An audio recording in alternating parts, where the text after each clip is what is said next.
Cloud is recording. T-minus 10 minutes. We are going to start letting people in. I'm going to take out the spotlight. Mike, are you ready to go? Yep, give me a call on WhatsApp. Okay, Gavin, here we go. Do you have a video, anything to show during the break? Yes, we do. We have the video from yesterday just further on. Oh, great. Okay, good. Okay, here we go, guys.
Good morning.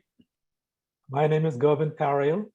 I'm the Dean of the Patel College of Global Sustainability at the University of South Florida, a preeminent public research university. On behalf of the faculty, staff, and students of our college, I would like to extend a warm welcome to our speakers, participants, guests, and community partners who are here today for our second day of our Global Sustainability Conference. Yesterday, we had a fantastic session. We started our panel, our conference with a panel on transportation, which had Brad Thornburn, Alexander Traversa, John Swanson. And then we moved on to panel 2. We heard speakers from Tesla, GHD, and Paul Corporation. After that, we had a presentation from Victoria Emmerich from Bristol Myers Squibb. I owe an apology to Victoria because it seems like I cut her off before she finished her presentation. I'm really sorry, Victoria, for that. It was not intentional. Then we had a presentation from Intertape Polymer Group with Jay Bolus.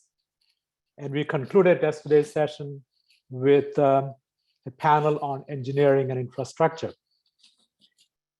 Today we have a great panel, just like yesterday. But before we get to that, I would like to say a few words about our sponsors, Coca-Cola Beverages of Florida, who donated money to our program, as well as from IPG. Thank you very much, sponsors, for your generous support. And just a housekeeping, just so we know where you are, please type in the chat box where you are located so that we know where you are from, so that we will occasionally might say where you're from. Our producer might be reading out some of those places. And let us move on to our program today. Oh, we got Alex from Lakeland, Florida, Dean, people from Tampa, Clearwater, a lot of people from Tampa, some people from Seattle, Merritt Island, Florida, well, Tampa, Seattle, Chattanooga, Tennessee, St. Petersburg. Wow. Fantastic. Thanks, Gavin. Yep. We hope to see many more names out there. Now, let me introduce, to make some opening remarks, Dr. Subrata Bandy, who is the Vice President of IRS Consulting. And also he is an adjunct professor in our college. And Subrata is also the chair of our Industrial Advisory Group. So Subrata, please make your opening remarks. Thanks, Dean. Good morning. I hope everybody can hear me well. First of all, I would like to thank my co-chair, Kelly Gaskell, who has taken care of the majority of the details for this conference and the logistics. And of course, Cheyenne and Deepak for their assistance. And really big thanks to our sponsors, participants, speakers, and other community members, and of course, to our students and faculty members. Our conference would not be successful without your tremendous support and help. Like Dean indicated, we have recently formed an industrial advisory committee for the college. And I would request all of you to find an opportunity to be associated with the college, develop a partnership, and help out in advancing the career growth and prospect for our students. These are opportunities that are tremendous in their future lives in terms of the projects, the resources, the connectivity, and simply be aware of what is going on. So please look out for the opportunities, reach out to us, and we will definitely embrace you. The conference brought really good partnership between a lot of corporations and the college from previous year. We want to continue in that journey and bring in more and more supporters to the college. Lastly, 2020 has been a pretty difficult year for so many. We went through a very painful and agonizing days, sufferings, hardship, but along with came some really good humor that brought fresh air, a breath of fresh air for us. So here is kind of a journey through the memory lane of COVID-19 in 2020, basically from the bits that I received from my friends throughout the year. And it's more in the lighthearted nature. And I would present to you and hope you would enjoy that.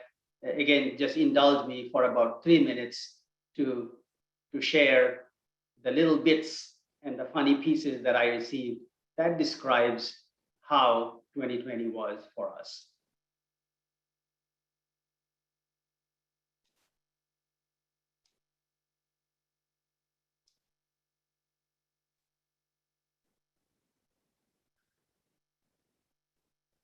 So we began our journey, and pretty quickly we learned to read charts. We were tracking data, and everybody were very good in interpreting data very quickly. And all of a sudden, all of us became Sheldon. And we were hit by a crisis. Most of you remember this crisis.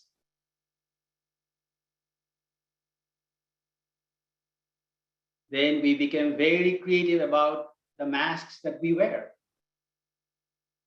Here we have fresh air supply.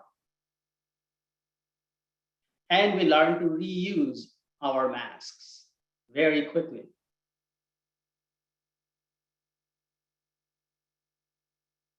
Then we learned to work from home.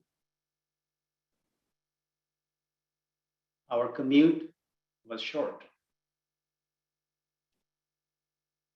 The nation tried to gather under one flag.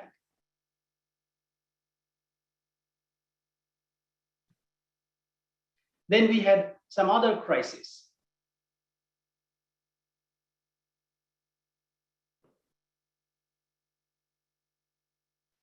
And then it became really bad.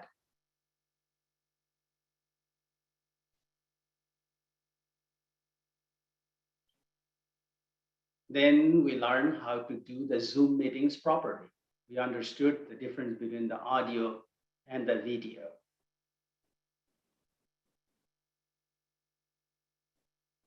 Some of us tried to pick up some hobbies, new hobbies, crafts.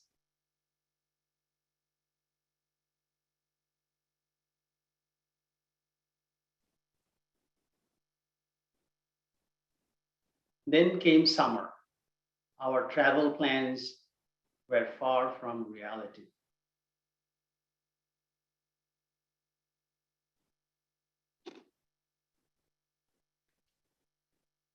We got really frustrated. And we turned on to each other.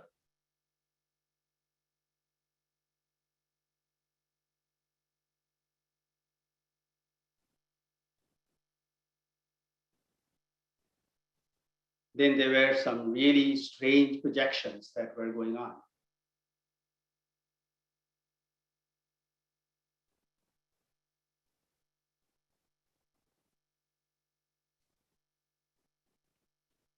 And the year did not go well for those who predicted differently.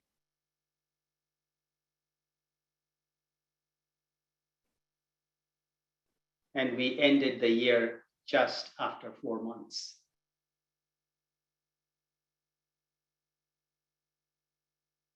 So I hope you enjoyed that little funny bits that I gathered from my messages and WhatsApp and all other friends, emails, if you will. And I just wanted to get started with a little lighthearted note for all of us. And thank you all. Hope you enjoyed the program. And again, thanks to everybody who participated yesterday and participating today. And please stay in touch, form a partnership with the college. Thank you, Dean. Back to you.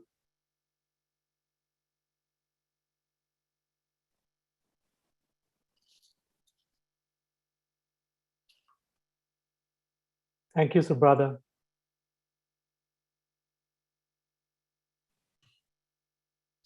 For that lighthearted but deadly serious slides. Very thought-provoking indeed. Now let's move on to, thank you very much for chairing our industrial advisory panel as well as co-chair of our conference along with Kelly Gaskell. Let's move on to our program today. We have a panel on the state of Florida, our home state. We have our first speaker, Tom Fraser. Dr. Fraser is the Dean of the College of Marine Science at the University of South Florida, Go Bulls.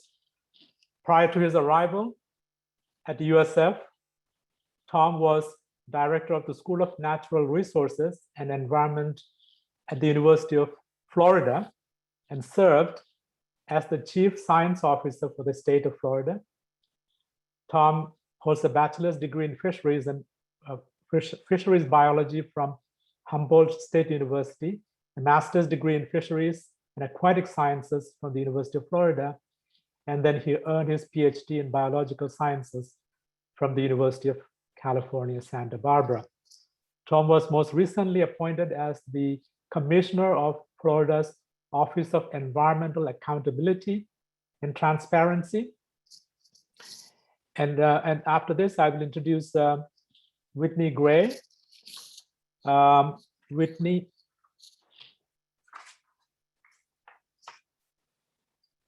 has been the administrator of the Florida Resilient Coastlines program in Department of Environmental Protection's Office of Resilience and Coastal Protection since December of 2017. Her bachelor's and master's degrees are from the University of Florida, where she studied zoology and systems ecology. And our third panelist was supposed to be Noah Ballenstein, who is the Secretary of Florida's Department of Environmental Protection. However, he couldn't be here today because of an emergency at the Piney Point phosphate water reservoir, which is in a critical state. However, I understand that Whitney will be presenting some of the slides that Noah wanted us to see. So without further ado, let me invite Tom Fraser to make his presentation. And then after that, if you have any questions after Tom's presentation, you can ask that, or maybe at the end of both of their presentations. Tom, the floor is yours. Well, thank you, Dean Pariel. So I think what's going to happen is that Whitney's actually going to provide an overview and again, as you pointed out, provide some of the slides that the secretary was going to share. But I did want to apologize on behalf of the secretary for not being able to be here today, because he certainly did want to be, but he's an integral part of the emergency management team dealing with the Piney Point issue. So I will go ahead and kick it right over to Whitney to provide the presentation, and then we can then go into the panel discussion. So Whitney. Thank you, Tom. And thank you, everybody there at USF for having me here. It's quite an honor to be involved in this amazing event. I do want to give just a few slides and an update basically on how resilience and the evolution of resilience policy has occurred in the state over the last few years. So I'll just start with slides here. And I will count on the great team to let me know if there are any issues. I think just to start with, I'll tell you a little bit about the Florida Resilient Coastlines program. That's the program that I'm the administrator of that got started in late 2017.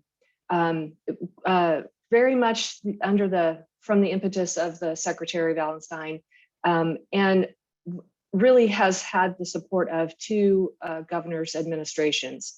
So just establishing this program was a huge step forward in resilience for the state of Florida. I think to that point, it could be honestly said that local governments took the lead on addressing the issues that they were facing. And we were very happy to establish this type of support for local governments. And we have reached out with technical resources, with funding, and establishing a bit of a community of practice among resilience practitioners across the state. The funding is always the most exciting part to everybody. So I'll just briefly let you know that over the past few years, we've awarded 129 cities and counties with grants that total about $6.5 million. And these dollars have gone towards implementation projects which implement plans that advance resilience, but the vast majority have gone towards planning projects. We all realize, I think, that as much as we want to get on board with immediate action, sometimes our actions can be less effective unless we have a coordinated plan, and especially talking with our citizens and with our close neighbor communities. So we've been very happy to provide these grants to local governments to get the planning process and then transition from planning into implementation. But the story really starts back in 2009 with the Southeast Florida Regional Climate Compact, really deciding that the 4 counties in Southeast Florida were running into each other in the halls of Tallahassee and Washington, D.C., and were competing against each other for valuable dollars to address the immense flooding and erosion problems that they were encountering. So they banded together and I think really established a model that's being followed around the state, including in the Tampa Bay area. 2011 saw really the first mention of sea level rise in Florida statutes, and that introduced the concept of an optional adaptation action area into the comprehensive planning process. And this was an optional tool that local governments could put into their comp plans that allowed them to designate certain areas as high risk and prioritize them for future funding. Skip ahead to 2015, the next time we see sea level rise really come up in Florida statutes is with the Peril of Flood statute signed by Governor Scott. And that statute has become, because it's a requirement for local governments to update their comprehensive plans to deal with sea level rise, it really became the foot in the door for us to begin resilience conversations with local governments around the state. Here's just a little bit more about the adaptation action areas that I mentioned, how they are truly an optional thing, but we've seen in our grant program lots of use of this tool across different local communities so that they can designate this area so that they have a basis for prioritizing funding going there. There's also the potential, we've done it a bit with our grant program in giving additional points in the competitive process for getting these grants to projects that develop and implement adaptation action areas. A little bit more about Peril of Flood. This is really a very important piece of legislation from 2015 that required local coastal communities to analyze the effects of sea level rise and other types of coastal flooding on their future plans for development. And you'll notice that the wording of the statute requires the local government to look at current and future flooding, which really pushes them into the space of needing to look at sea level rise projections and thinking ahead about how future sea level rise might affect their communities. We started our program with help from NOAA, not our NOAA, Secretary NOAA, but the federal agency as part of the Coastal Zone Management Program in Florida that really formed the foundation for the Resilient Coastlines program. Currently, we're involved in implementing a law that was passed last year. 161.551 Florida statutes was passed through the legislature and signed by the governor. And this act requires coastal construction within a certain area of the coast that could be impacted by sea level rise, that is being built using state funding, to analyze how sea level rise may impact that project in the future. We've spent the last almost year working out the rules for implementing this law and then developing a online tool to make it easier to comply with the law.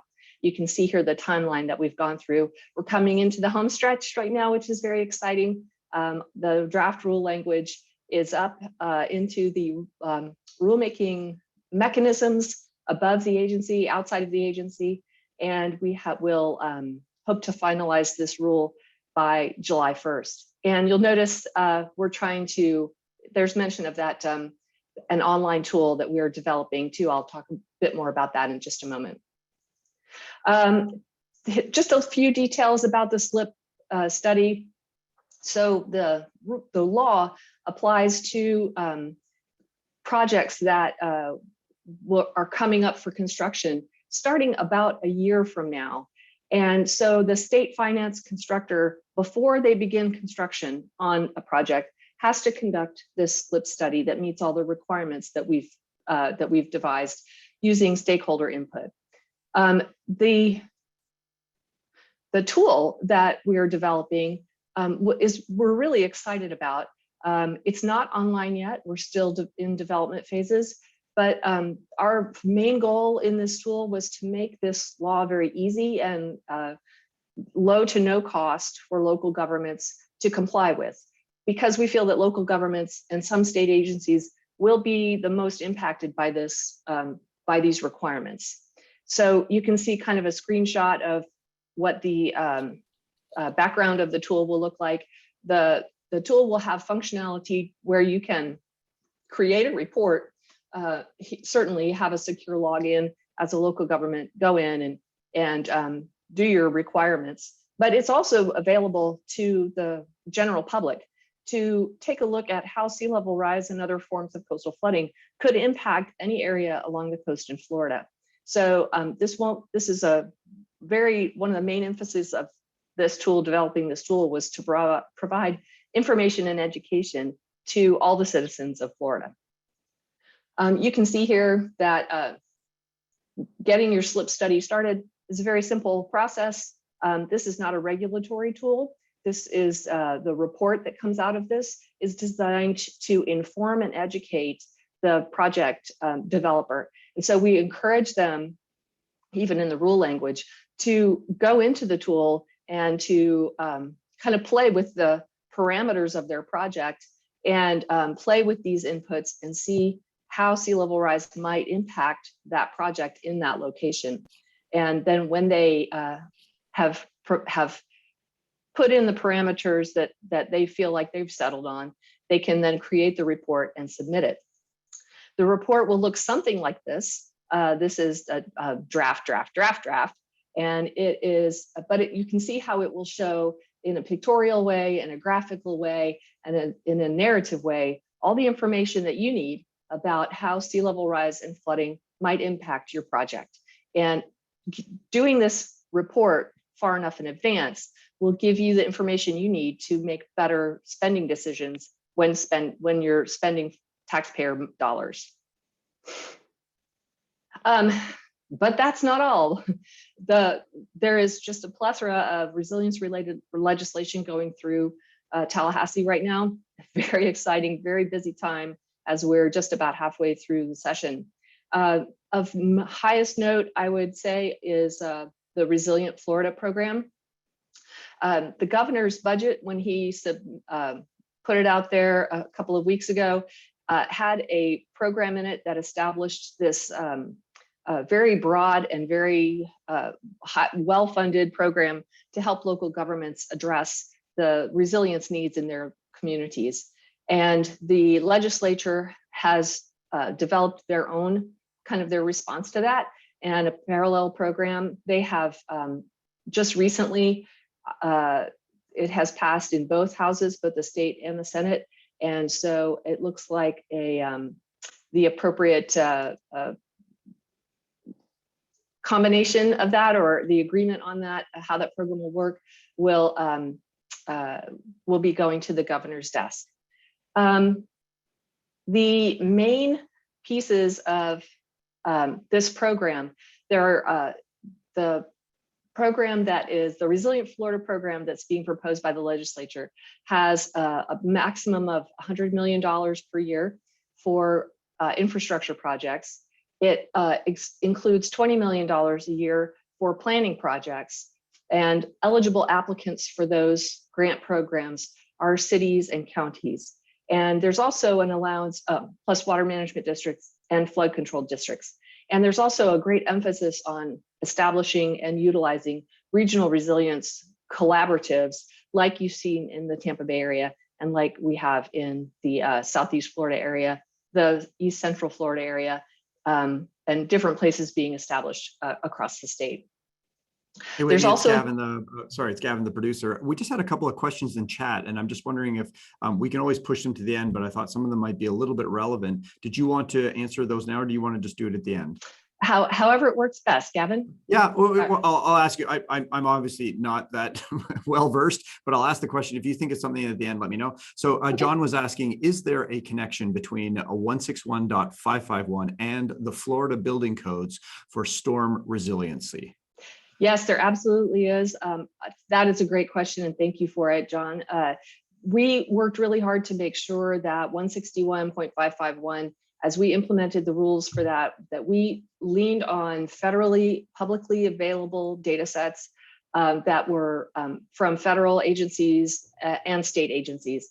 So we wanted to make this process as transparent as possible and have the public have a lot of confidence in the methodology that we established and where the information was coming from. Definitely part of establishing those parameters and the methodologies for showing all the results of that. We have leaned heavily on the Florida Building Code, and in fact, in the rule language, cite it as being a reference for how to do that methodology. I should have said that there is the tool that we're developing, the whiz bang really cool tool. It makes it that we call the easy button for getting this study done. But of course, any local community that wants to can take a much deeper dive and do the study manually. We provide the methodology for that. That's where you see the Florida Building Code come into play, where we send folks to the Florida Building Code to get certain information about risk and flooding. Had a little bit of a follow-on on that. He said, is Fed the sponsor for this legislation? I'm assuming he means the federal government, and I don't believe so. Okay, yeah, he put FED, but I said Fed. I was assuming federal government, but John, you can clarify that for us. And then Alan had a great question, or had a good question regarding resilience funding actions by the Florida legislature, SB 1954, and President Biden's rescue plan and infrastructure plan. Can you provide any news or specifics on how that money might be distributed down to the counties and cities? That's a really great question. And I do not have, I don't know if Tom might have any insight on that. At this point, I think we're still waiting to see how that all shakes out. Oftentimes money that comes to the state from in this kind of sphere may go through the Division of Emergency Management, but that's a speculation on my point. Yeah, and John just quickly followed on. Yes, was wondering if the federal efforts were behind the legislation with any type of co-funding from the USACE. No. Okay, great answer. Sorry, carry on. I'll let you carry on. Okay, thanks. Tom, did you want to? Do you have any insights about any federal connection? Yeah. I think you were spot on there, right? These are largely state-led initiatives, right? And I think it's a little premature to see how they might connect to the federal funding that's coming down the pipe. Right. Thanks. We are always looking for ways to leverage those federal dollars and expand our efforts. So that's about what I could say about that. Let's see, I think, I was about to say that one of the big parts of interest to this group in the Resilient Florida program is, of course, the establishment of USF Flood Hub in the College of Marine Science. And so we are very excited to have that. There's a great need for research and coordination in research efforts for sea level rise and climate change generally. So very excited to see that part of the program as well. The other bills are that you see listed there are in varying states of being heard in committees. The most recent one that I've heard movement on is HB 1377 and 1379. These two bills work together to assure that folks that take voluntary efforts to make their homes more resilient don't accrue extra cost in terms of homestead, in terms of their assessed value. In other words, if you elevate your home voluntarily or dry flood proof it, the increase in value, in assessed value, will not count against you in terms of your property taxes. And the other, like I said, the other bills are moving at their own pace. Definitely Resilient Florida was the bill moving the fastest. Just Whitney, hi, it's Gavin. Just one more. John is very very chatty today in the chat. He has lots of great questions. So I just want to make sure that USACE is sponsoring over 18 billion in coastal resiliency funding in their civil works legislation. Whether the Congress funds it all is a question, but some level of funding will happen, was his comment. Great. Thank you for that. No worries. So that's kind of my broad look at where our resilience policy in Florida has been, where it's come from, where it's headed, where we are now, and where it's going. If there are any other questions, or Tom, if anything that you would like to say, I'm going to stop talking for a minute and let other folks. So I thought that was a really nice overview, Whitney. Thank you for providing it. Tom, you would like to add anything? No, again, I think Whitney did a really nice job there. You know, I like her at the very end. Obviously, here at USF, we're excited to have the potential for the Flood Hub parked here on campus. You know, there's a great deal of need to, you know, organize data around sea level rise, you know, identify some gaps. There's a need to kind of catalyze and facilitate partnerships. And so I think we're in a really good position to do that. And I look forward to all of the opportunities that will come out of that. Right. Yeah. Hi, Dean. It's just Gavin again. Sorry, Tom. You've got the best hoop earring today. So oh, yeah? Yeah. Can you just pull that down a little bit for me? Yeah, just give it a yank. Yeah, thank you. I just didn't want to be recorded for the whole day with this giant hoop earring. Sorry, Dean. Carry on. Sure. Thank you, Whitney, for that, and Tom. We have plenty of time for discussion. Before that, I have some general observations and questions.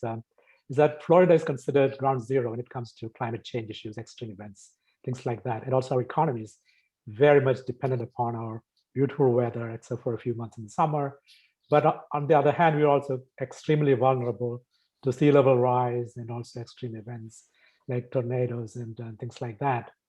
So it should be a partnership between government and communities and businesses at various levels. So I'm sure that our audience would like to see how you see in terms of, you know, and not forecasting, but also planning for these events and things like that, so that we can never, you know, plan for, you know, everything, but at least we know that what we can expect, things like that.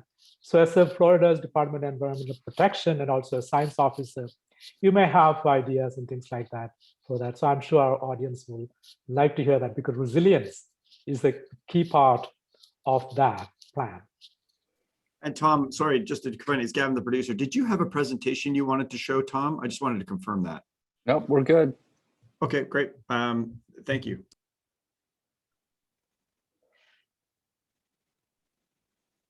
Well, I guess I could start, Dean, and just say that the connection between policy and science has never been more important than in the realm of climate change and resilience. So, you know, we have some tools now that we can use to try and plan for the future. But anybody who's looked at a set of sea level rise projections knows that with more time comes more uncertainty.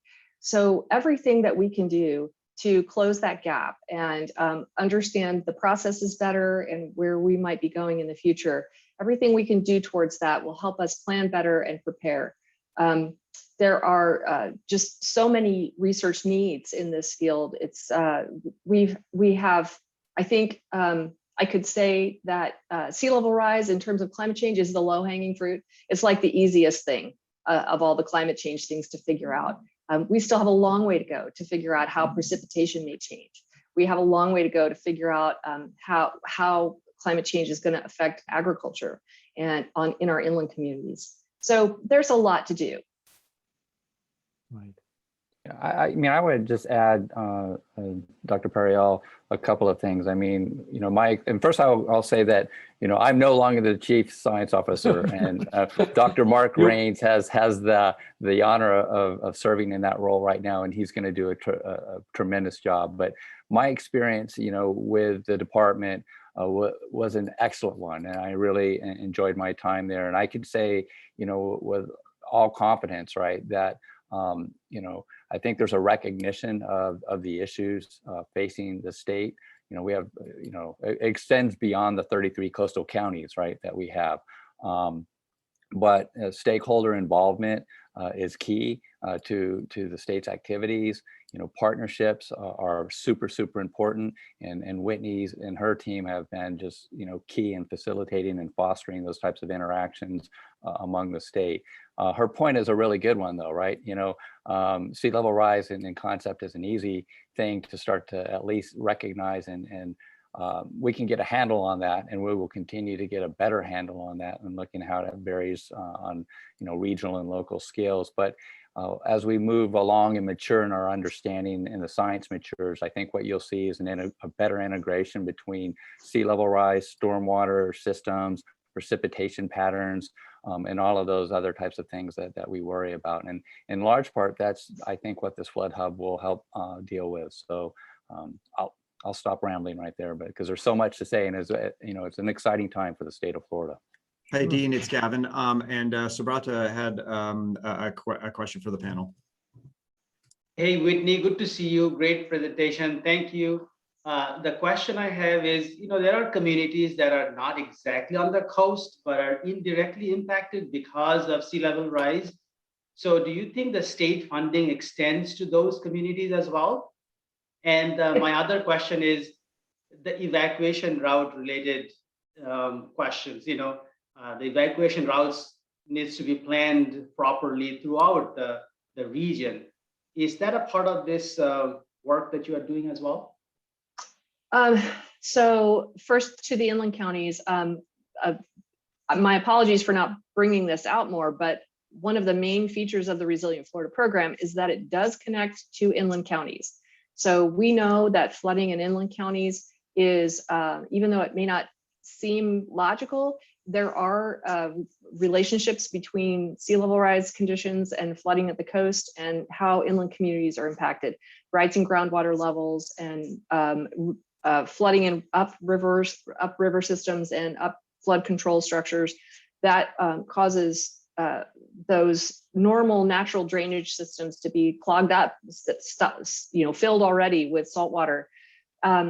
What we want to try, and then when you have a big precipitation event, you can't drain the street, you can't drain the parking lot, you get the octopus in the parking garage, as I have pointed out in a couple previous years. But the new program recognizes that and goes a new step to help provide assistance to those inland counties to deal with that.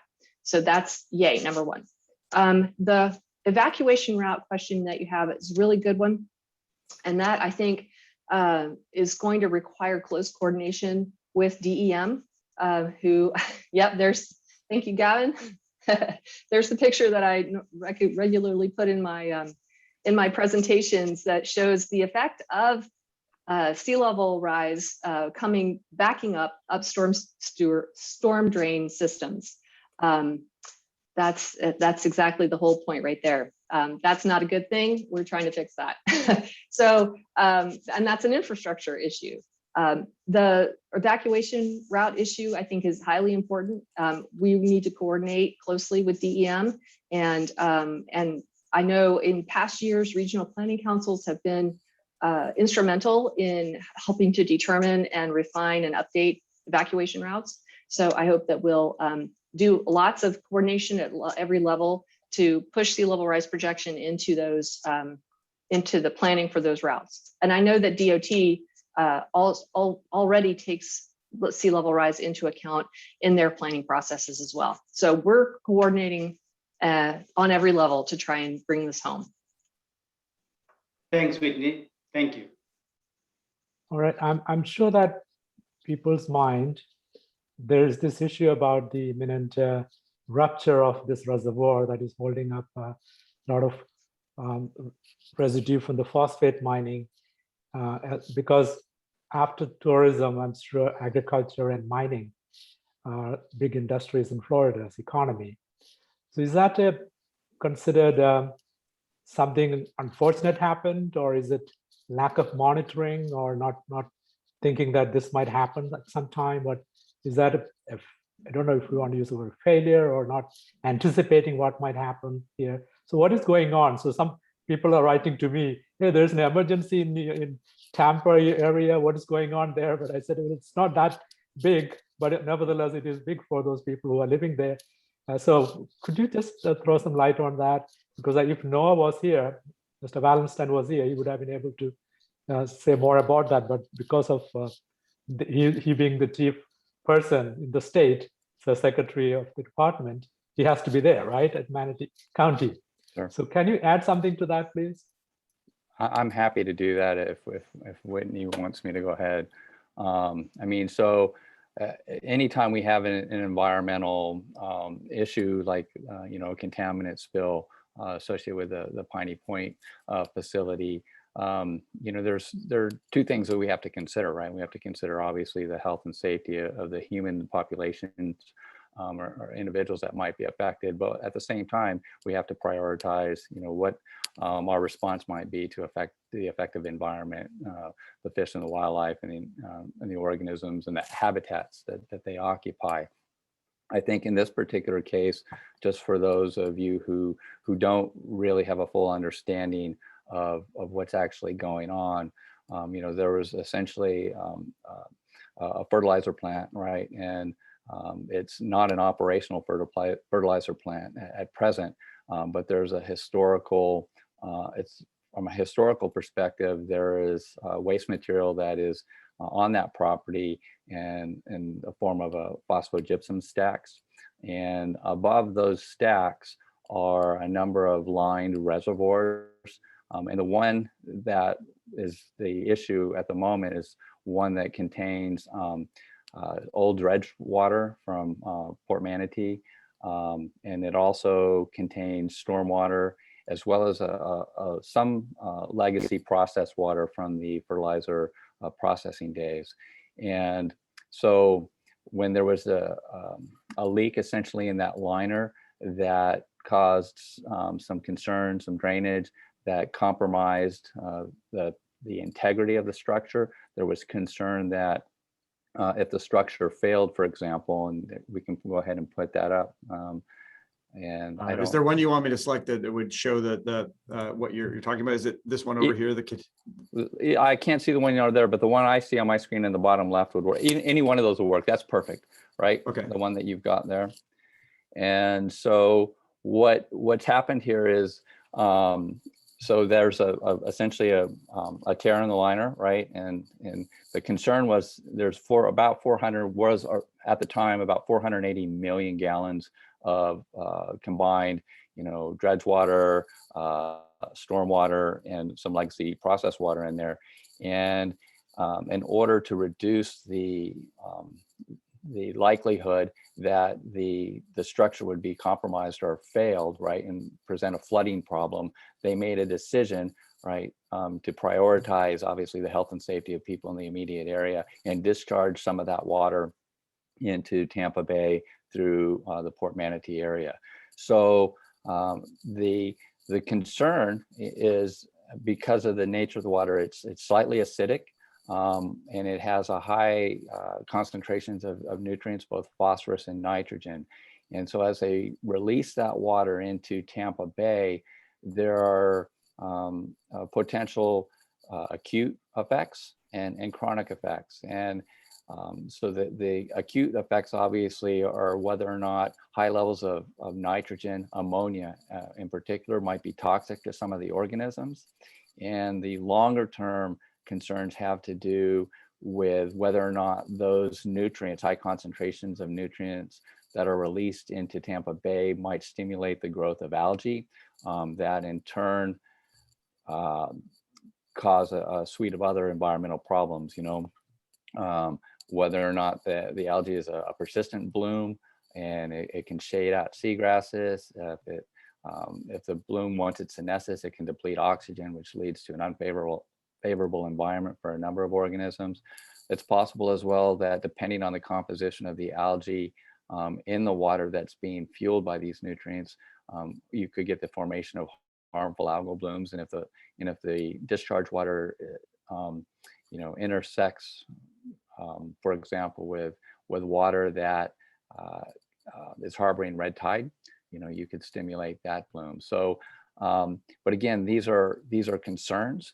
And what I was very pleased to see, even in the time of COVID, and I guess I'll keep with the theme of the conference here, right, is how do you coordinate and deploy in a very rapid way a scientific effort that allows you to collect the data that you need to not only determine if you can detect the discharge water in the bay, can you follow it and monitor what's going on both at the chemical level and the biological level. And so the DEP has certainly deployed their resources.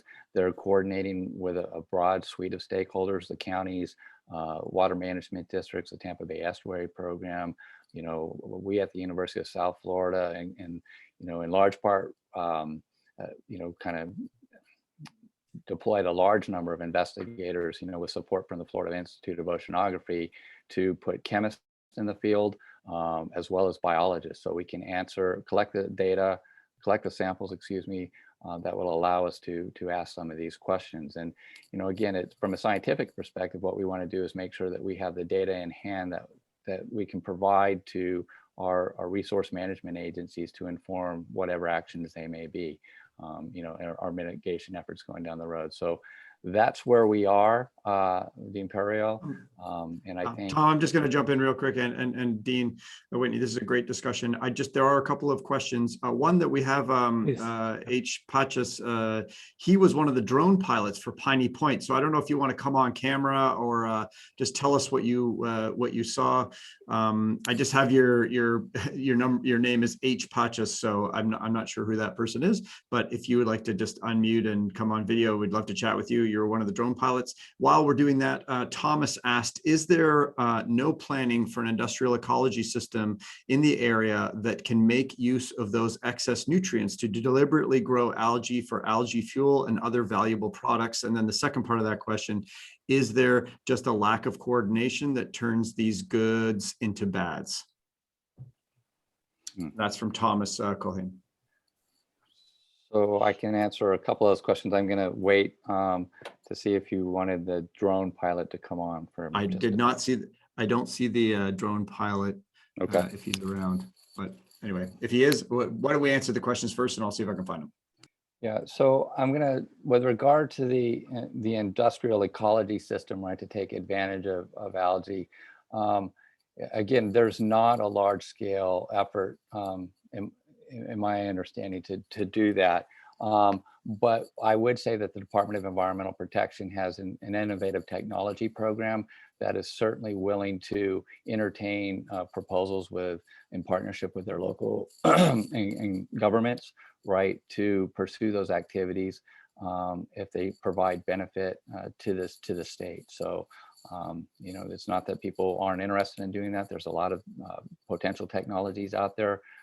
And we're willing to evaluate them, or the state's certainly willing to evaluate them moving forward. I wanted to say one other thing about sampling in general, right? It's difficult to coordinate these efforts. When I was the chief science officer, it was a priority of mine and a team that I worked with, and all of the entities actually within the department to take a look at our existing sampling programs and our monitoring network, so that we have the data in hand to inform these types of responses. And I can say that those efforts are continuing to evolve and improve in the department. And if you visit the Protecting Florida Together website, you'll see some of the tools that were developed and intended to be shared with all of the citizens in Florida to see where sampling is being carried out in our water statewide. So I'll send it back. Dean, I'm just going to pop in. I just brought in Sure. Halmer. I think I'm saying your name correctly.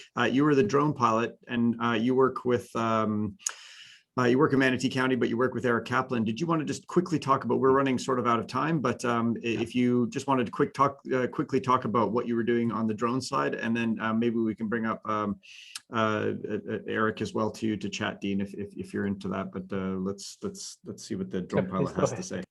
Yes, of course. I hope so that everybody hears me. Thank you for having me. These have been a really great experience for all of us.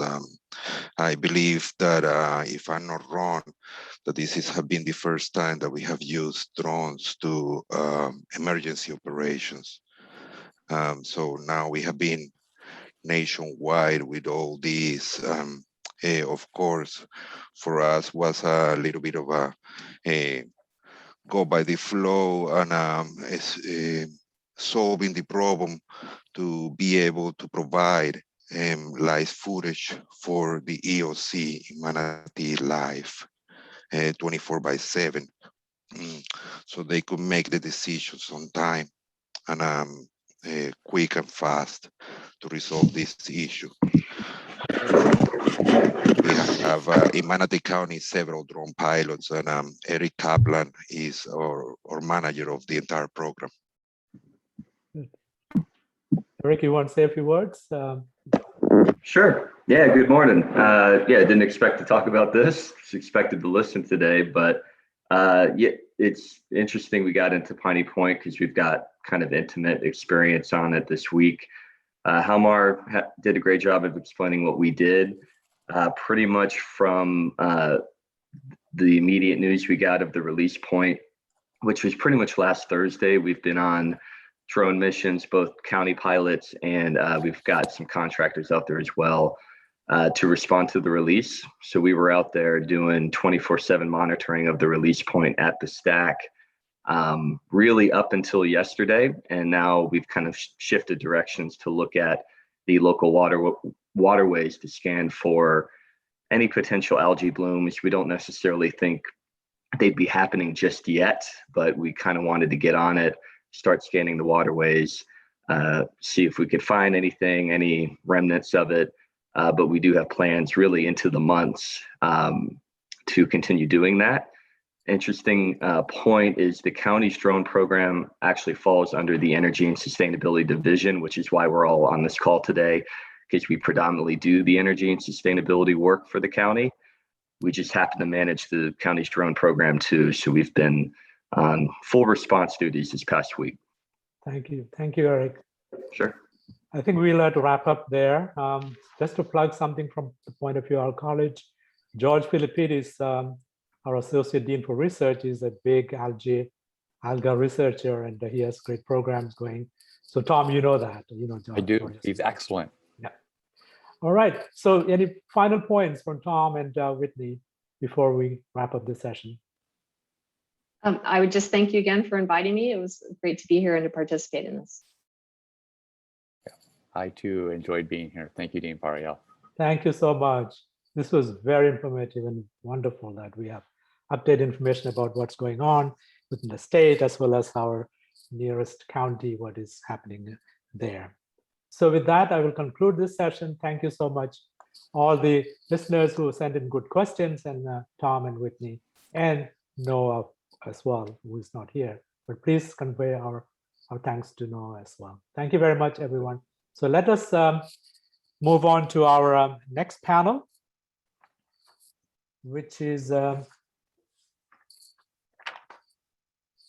food and agriculture. Up on the screen for you, Dean. Oh yes, it is already there. Panel 5, food and agriculture, which will be moderated by Dr. Joseph Dorsey, my colleague, who is also our Associate Dean for Academic Affairs.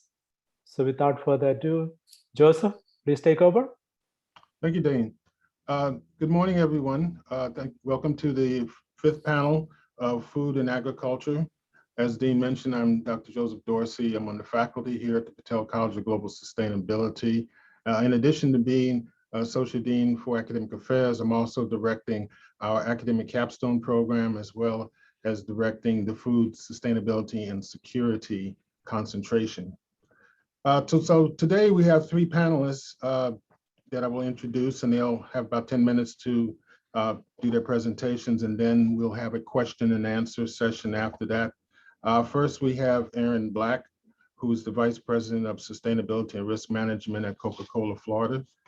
And we have Natalie Archibee, who's the Corporate Sustainability Manager at Mosaic, and Don Smith, Director of Health, Environment, Safety, and Security and Sustainability at Yara.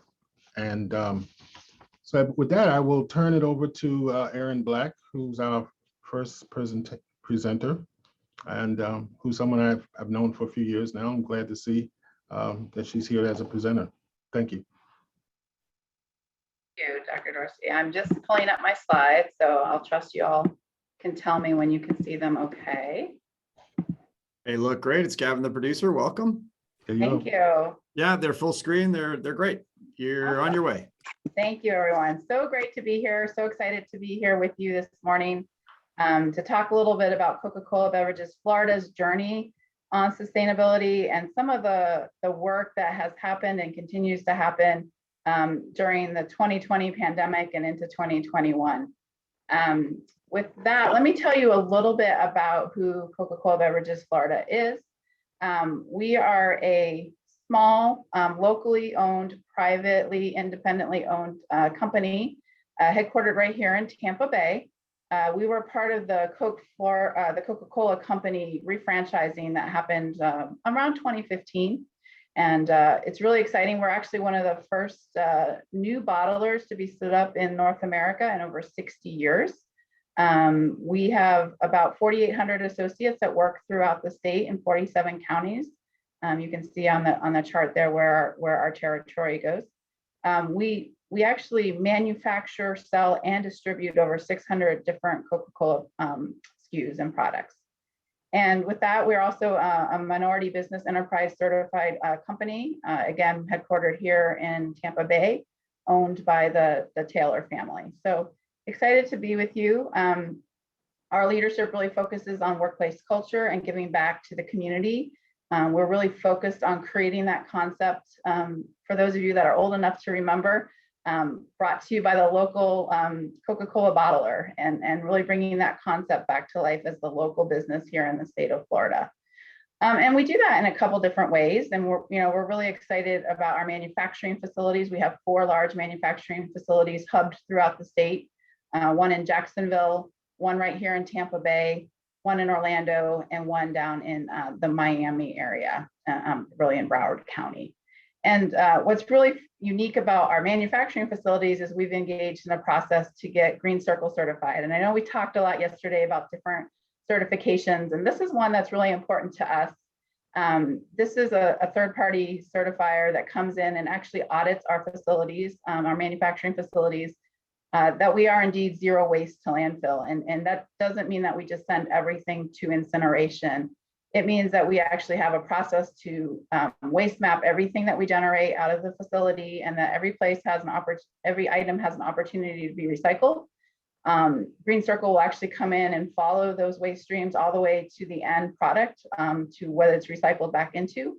And then there's an allowance for a small percentage that can go to waste to incineration, waste to energy. So we're really proud of that. We're actually the only, in all of the globe for Coca-Cola, the only bottler that has manufacturing plants that have attained this certification. So we're very proud of that work. And then as we continue to create that shared value in our communities, we really focus in 3 areas around sustainability, economic empowerment, and education. So obviously today I'm going to spend just a few minutes talking about our sustainability program. So here at Coca-Cola Beverages Florida, we really look at our sustainability pillar in 4 focus areas. So we will look at recycling, and I'm going to spend the bulk of today talking to you about recycling and our packaging. Obviously, a really important topic for us, but I wouldn't want to not mention the other areas that we play a big part in. So water stewardship is incredibly important to us. We have a goal, and we continue to meet this goal, to replenish 100% of the water that we sell in our products on an annual basis. And we do that through a variety of different projects. So 2 that I can think of just to share with you quickly. Over the past few years, we've done 100 acres of Everglade restoration work with the Audubon Society and Corkscrew Swamp Sanctuary. That was in conjunction with one of our customers, SeaWorld. Really exciting one there. We've recently partnered with the National Forest and Ocala National Forest and planted 100,000 longleaf pine as part of the longleaf pine restoration project in the Southeast. And I won't get into all the science behind that, but it does allow, when you restore the natural flora and fauna, it allows for the natural burn cycles to happen, which allows for the natural water flow to happen in that area. So it actually adds tremendous water replenishment back to those areas when you can restore native flora and fauna to the area. And then of course we work on resiliency. Those are partners with our communities and with our local agencies and customers. And we work locally to support resiliency plans by local governments and businesses, from anything from infrastructure to transportation to sea level rise. And so we want to be here 100 years from now. We want our communities to be here and be healthy 100 years from now. So we know it's important for us to play a critical role and a critical path in that space.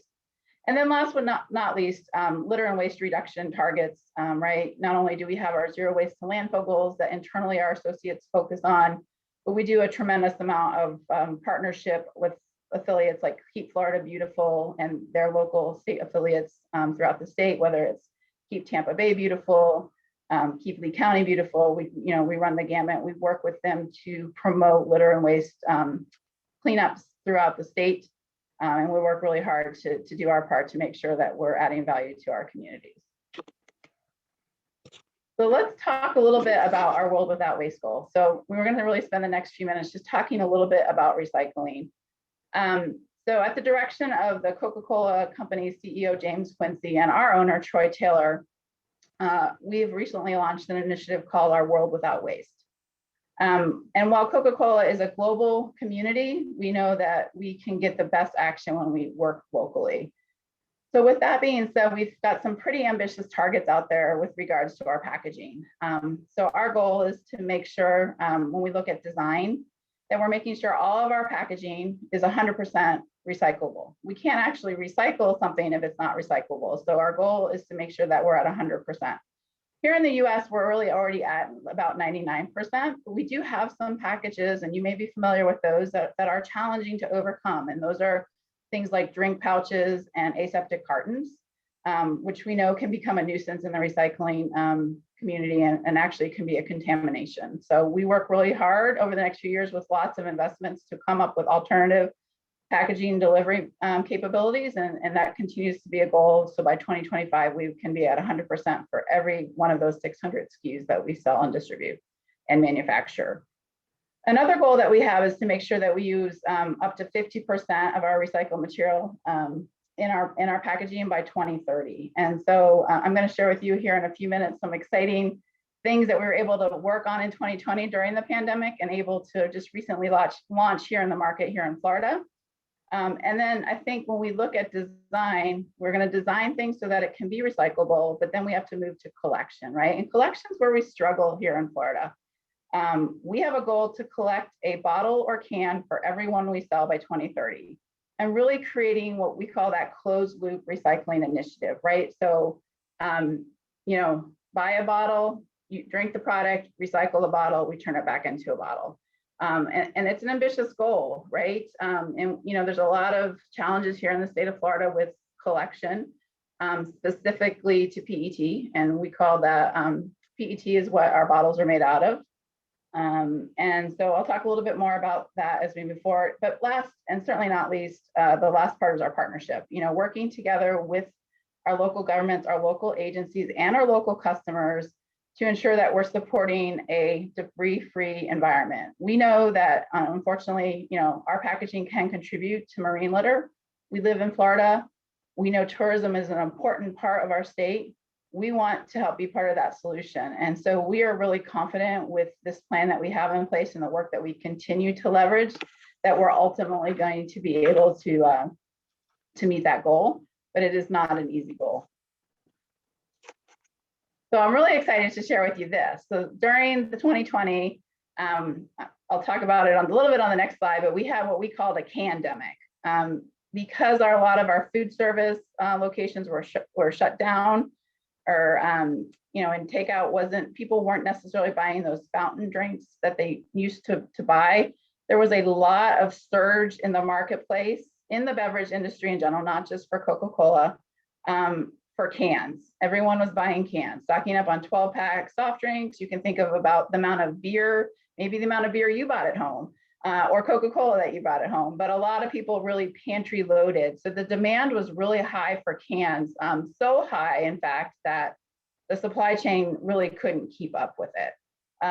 So it was increasing demand on our PET. And so while we appreciate that, we also know that having that closed loop recycling and leveraging recycled material in our PET was a really critical play. So we worked really hard, and we just recently launched, we're really excited, at the end of last year, our new sip size sustainable bottle. It's a smaller serving size, so it's great for those that are looking for a more lower calorie option. We've noted during our marketing studies that most consumers on average like to drink about 13 ounces. So, you can buy 20 ounces, you can buy 7.5 ounces, 12 ounces in cans. So we came up with this sip size, which is about a 13.2 ounce bottle. What's unique about this bottle is it's made out of 100% recycled PET. So it's beyond that 50%. It has some really unique packaging. It's got on the lid, it tells you how to recycle the bottle with the cap on. It's got the how to recycle icons on the pack, and it's got a really fun label, which I think you probably saw, but I'll just play it again. It's internally inside, it really emphasizes to the consumer that you can use me over and over and over again, and we want you to do that. And then we're really excited about our Sprite bottle and our mellow yellow bottle. I've got one right here. For those of you that are Sprite drinkers, you'll notice something a little different about this bottle. We were able to move away from the green PET and green rPET to a clear bottle. So for those of you that are familiar with recycling, you might know that color PET can be a contaminant when you try to get clean PET to recycle back into bottles. So for us to be able to move away from the green bottle has been a huge win for us, and we're really excited. So we know it's important to offer our consumers lots of options, not only in beverage choices, but in beverage sizes. But we also think now having the option to purchase 100% recycled bottle is also a critical piece for our consumers, and they will now have that choice. The other thing that's unique about this is we were able to launch this in only 3 locations in the US. So it was launched in New York, in California, and here in Florida. And in fact, our manufacturing plant here in Jacksonville actually produces this bottle. So we're really excited to be the leaders in the Coca-Cola system in this space. And we're looking forward to being able to expand this to hopefully many more of our partners throughout the US. Real quickly, for those of you that don't know what recycling looks like, we have a real challenge here in Florida in recycling, mainly because of the high levels of contamination that we get. So the quality of bales that come to our material recovery facilities are pretty low quality. And so what happens is they come to these material recovery facilities, they get sorted out, and we purchase bales of these plastics.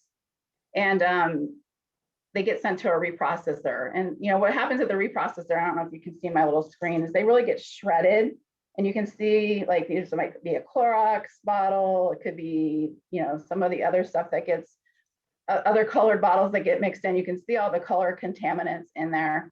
And so the reprocessor really has to work hard to go through and get as much clean rPET as they can get in order to turn it into these pellets. And these are the pellets that... Oh, I'm so sorry. It's Gavin, the producer. Just wanted to let you know you've got about a minute left. So yeah, perfect. Thanks. And that's really cool what you're showing up, by the way. It's really awesome. So these pellets, we purchase these pellets, and then we turn them and go ahead and turn them into these. And this is what we use to actually make bottles at our facilities. We actually blow our own bottles. So in order to make that rPET 100% recycled bottle, we actually can use 100% rPET that we purchase and put them right back into these preforms. So what's cool is we can actually create this closed loop here in the state of Florida. The biggest challenge for us here in Florida is, in fact, out of 100 bottles, our PET bottles that get recycled, only 1 out of 100 go back into a bottle. We compete a lot with the carpet industry. So a lot of the plastics, because of the contamination and things, is better suited to go into carpet versus back into a bottle. So we continue to partner and work really hard with some of the large waste haulers, as well as the operators of the MRFs, to figure out how we can best optimize and get the best value for these bales, as well as having good communication and partnership with our consumers and changing that place. So last year, really quick, I'm going to end right here. We started a tolling process where we, Coke Florida, were actually collecting PET bottles back through various methods with customers and various events. We actually had about 1.2 million pounds of bales that went out, and we were able to turn those right back into bottles that went back into bottles and sold here in Florida. And we're continuing to look at how we can do that. And we're really excited, and I'm going to leave it there because I'm out of time, but look forward to the conversation for the rest of the session. So thank you. Well, thank you very much, Erin. I just wanted to add, in addition to being Vice President in Sustainability Risk Management Facilities, Erin is also an active board member and advocate who serves on the Board of Directors Executive Committee for Keep Florida Beautiful. And you are transitioning to director in July 2021.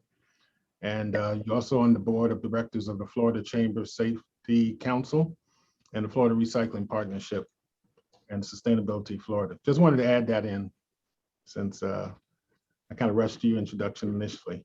Thank you. All right, so our next panelist will be Natalie Archibee. Natalie is a sustainability manager at Mosaic Company, which is the world's leading producer and marketer of phosphate and potash fertilizer. Natalie leads the development and implementation of sustainability programs for Mosaic Company, including data management, strategy, and reporting activities. In addition, Natalie serves on the SASBS's Standards Advisory Group. And prior to joining Mosaic in March 2013, Natalie worked in business development in the environmental and pharmaceutical industries, and she holds a bachelor's and master's degrees in business administration from Florida Southern College. So without further ado, I will let Natalie take over and present her subject for the day. All right, thank you so much. Bear with me just 1 second while I share my screen here. Can everyone see? Yes. Okay. Actually, sorry. Well, we I'm did so for a sorry. second. Yeah. So Yeah. you were sharing your screen. So sorry about that, Natalie. Yeah, just make sure you share the presentation. You were just sharing your Yep. desktop, actually. That's There, thank you. Oh, All there set. you go. That's perfect. Yep, great. Very good. Okay. Thanks again for having me. Really pleased to be here this year to discuss Mosaic's efforts in the ESG space. This will serve as a quick drive-by of some of our efforts over the last year or so. And I think, this is a really timely conversation because of the way that ESG, or environment, social, and governance issues, really took center stage when the pandemic hit. In that it highlighted some widespread vulnerabilities in collective decision-making, not only for companies, but with investors too.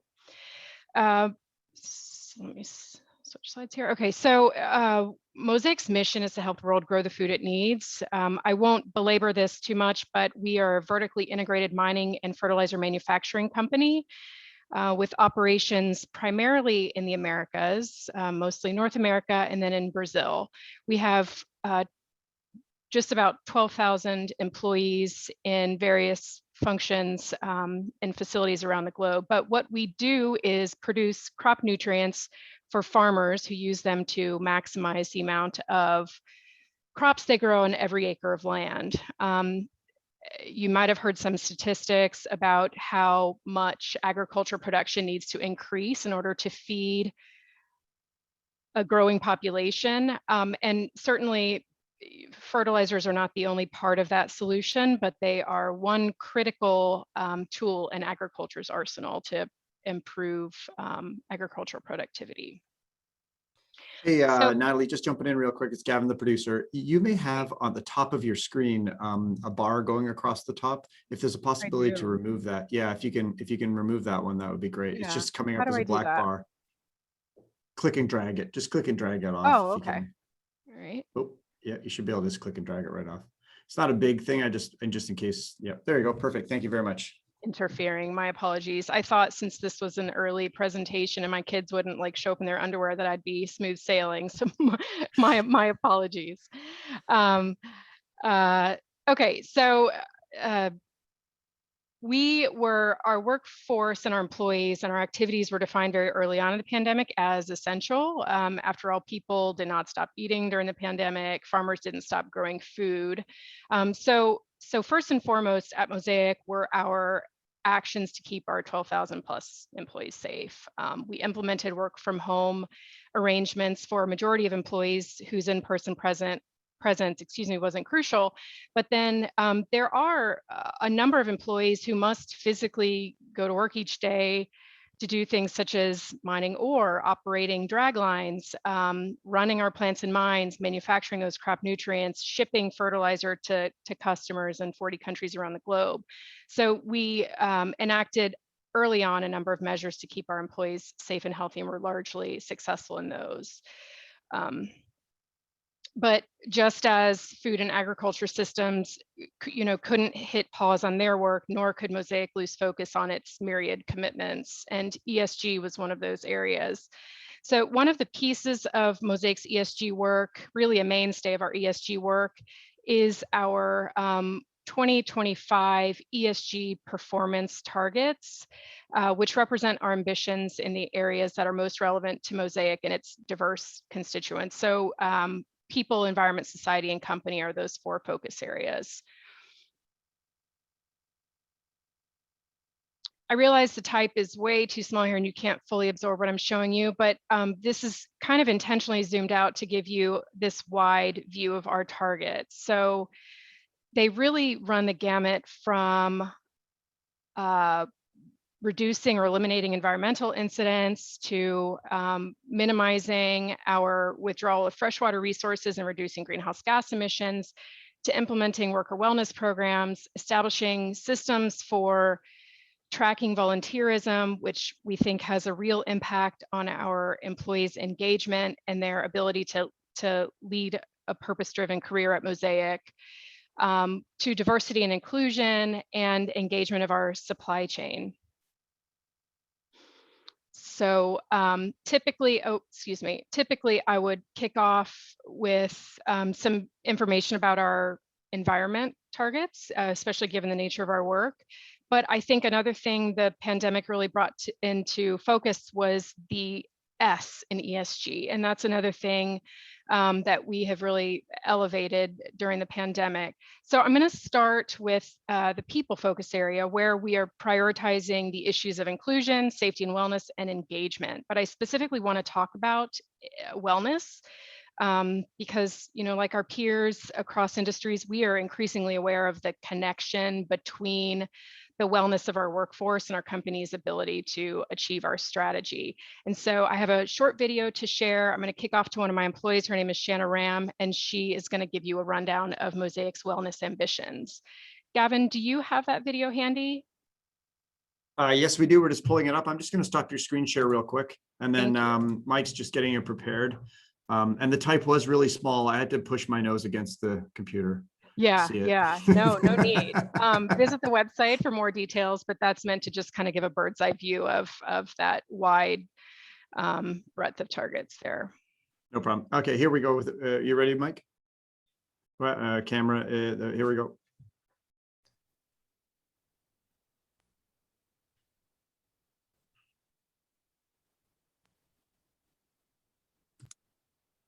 Hi, I'm Shanna Ram, Senior Disability and Wellness Analyst with Mosaic. In June of 2020, Mosaic announced a target to formalize a wellness initiative that was already underway. Specifically, we committed to implementing worker wellness programs that enhance worker safety and health, engage employees in development opportunities, and promote inclusivity. Through these programs, Mosaic is addressing 3 pillars of wellness: financial, physical, and psychological. Mosaic employs more than 12,000 people across the globe, and we have a vested interest in our employees' well-being. When they are well, employees are happier and more engaged, and our business is more productive. We are building on efforts that were already underway. Some of our earliest work in North America happened at our Esterhazy facility. where we started by conducting training to build awareness among the workforce about psychological health and what it may look or feel like to be unwell. Normalizing those experiences and conditions, such as depression and anxiety, helps build a work environment that is more inclusive to all.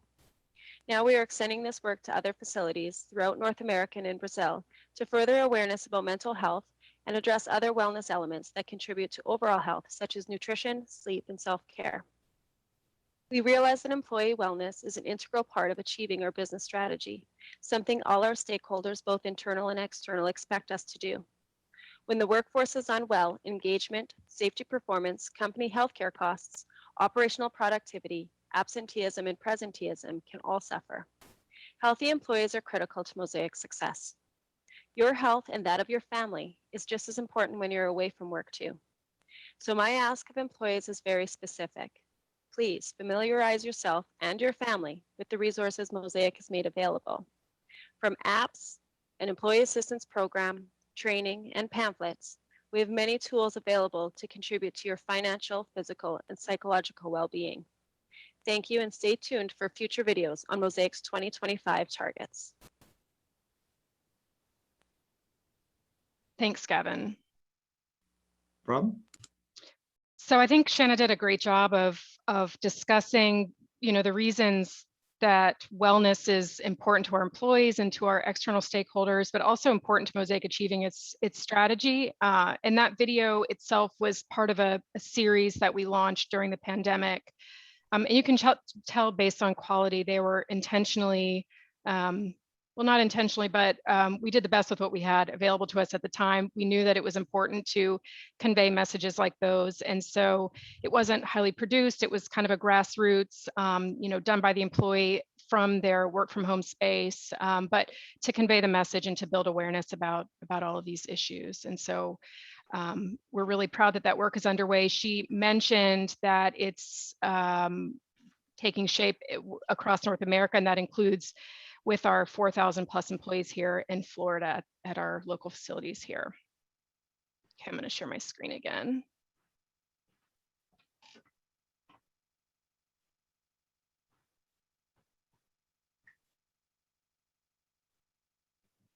Okay, so on to environment. When it comes to environment, really, truly the greatest asset in our aim to reduce our environmental footprint are our employees.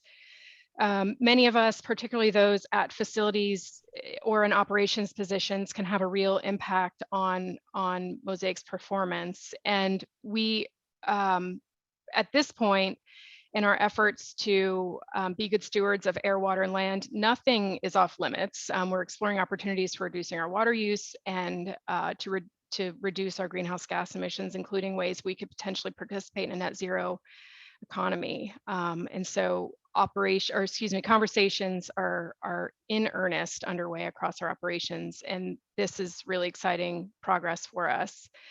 But it's important to mention, I think, Mosaic operates in a commodity space and we're subject to some volatility. So there are certain years or commodity cycles where the availability of opportunity funds to implement such projects are not available, and we realize that.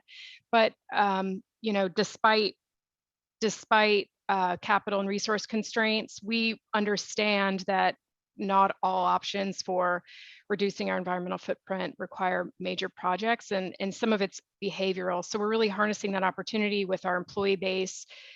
We've launched a program called Use Water Wisely to educate employees on the various ways they can help drive progress toward our 2025 ESG performance target to reduce freshwater use.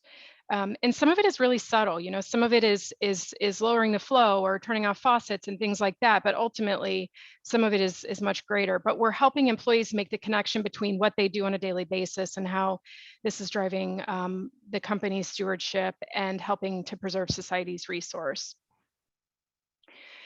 Natalie, it's Gavin. We got about 1 minute left. So yeah, well, good timing. I'm ready to. Perfect. Wow, you're good. Thanks, Gavin. Thanks again for having me. Oh, you done? Wow, I'm so sorry. Wow, I was just giving you the 1 minute warning, and then you're like, actually, I'm done. Okay, sorry about that. Well, That's Thank good. you. That's great to know. Thank you, Natalie. That was a very informative and insightful presentation on Mosaic. So our next panelist will be Don Smith, and he's the Director of Health and Environment, Safety, Security, and Sustainability at Yara. It's a fairly long title there, man. Hard for me to memorize. So anyway, during Don's career, he's covered environmental safety, regulation, compliance, product safety, and stewardship, sustainability, and alternative energy, as well as operations management, all while leading numerous key initiatives and large capital projects for Fortune 500 companies. At Yara, Don currently leads the North American EHS and sustainability program for the world's largest nitrogen fertilizer producer. In addition, he serves on the board of directors for Sinagri Fertilizer in Canada, and currently sits on the USF panel, Patel College Global Sustainability's Industrial Advisory Committee. Don grew up in Rocky Mountains in Wyoming, but he now calls Florida his home. He recently, he received his Bachelor of Science degree in Environmental Science at the University of Wyoming, and later continued his education to get a master's degree in Business Administration and Executive Management at the University of South Florida here in Tampa. So without further ado, I'll turn it over to Don to talk about green fertilizer and Yara. Thank you. Thank you, Dr. Dorsey, for the nice intro, and also to the Dean and all the conference organizers for putting on such a great conference 2 years in a row now. So I'm honored to present Yara's vision on sustainability, but more specifically today, green ammonia and green fertilizer. So when I think about COVID and the pandemic and resiliency, it hasn't really changed what Yara was doing. I would say it's just accelerated these areas that I'm going to talk about today. So of course, our focus has really largely been on the mental health of our employees and ensuring business continuity through the pandemic. But so let me take a minute to introduce Yara. So for those of you that are not familiar with Yara, we do have quite a global presence, over 17,000 employees, operate in over 160 different countries around the world. Our products contribute to feeding over 250 million people on the planet. And then we collaborate with 20 million farmers around the globe as well. So quite a reach and scale, and that helps us with our vision in terms of sustainability. So last thing I'll mention here is that we were ranked number 10 on Fortune's Changing the World list, which I think most of you are familiar with. Just worth mentioning the importance of fertilizer. So as many of the industries that we've had here in this conference, everybody has their own unique contributions. Fertilizer has a large contribution as well. So our visions, I've got this window right in my screen here. So anyways, our vision just equated to ESGs, and then really the bottom corner, right corner there, reducing the climate impact of our production and agricultural practices of farmers is mostly where I will kind of focus on today. So people, planet, prosperity, how this equates to ESGs, and I'll just mention a couple of these that I think are worth mentioning. Diversity and inclusion, as Natalie mentioned with Mosaic, is highly regarded within YAR as well. So specifically female senior management, really increasing the numbers there, and our 2025 target is greater than 35% of our workforce there. And then if you look at the planet, so a lot of everybody's got their greenhouse gas emission targets. We're no exception. We are developing a kind of an innovative or unique carbon marketplace for the farmer community, and so I think that's quite interesting to mention. When it comes to prosperity, here's the financial numbers really, but the last thing there, the Sustainability Analytics rating there, we are rated, I think the last rating was 24.1 was the rating, which ranks about 28th out of 450 countries in our industry. So we're quite proud of that as well.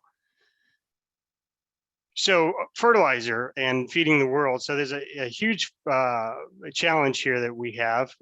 10 million people estimated roughly by 2050.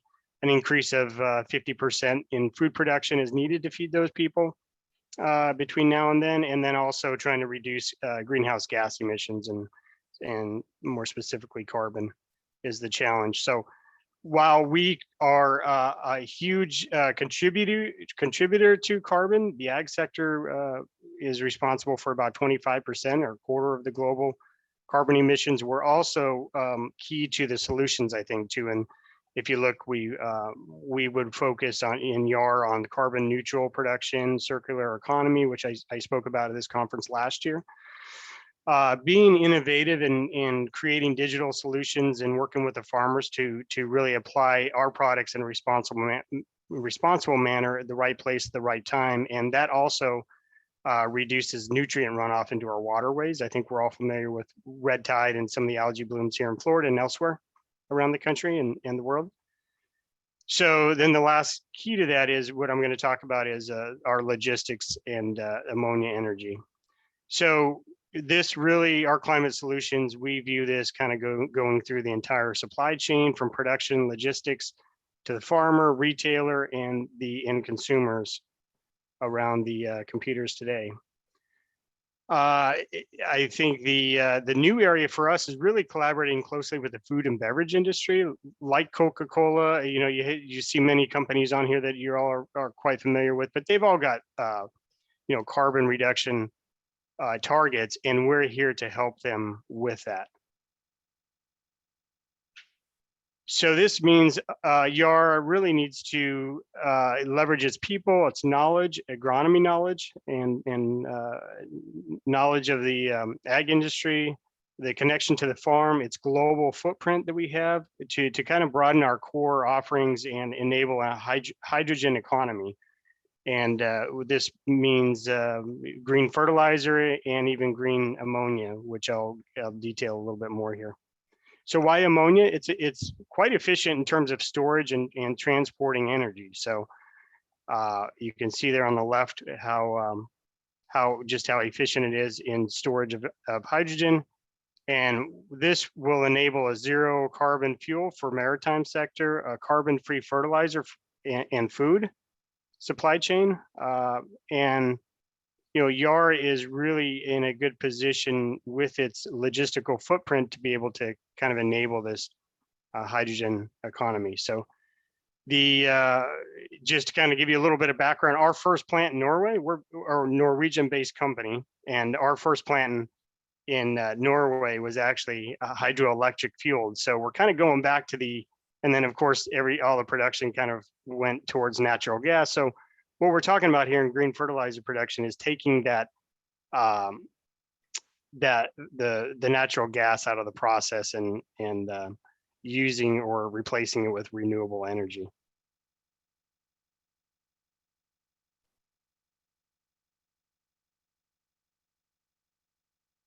Sorry, I'm just trying to get this bar off of my screen here.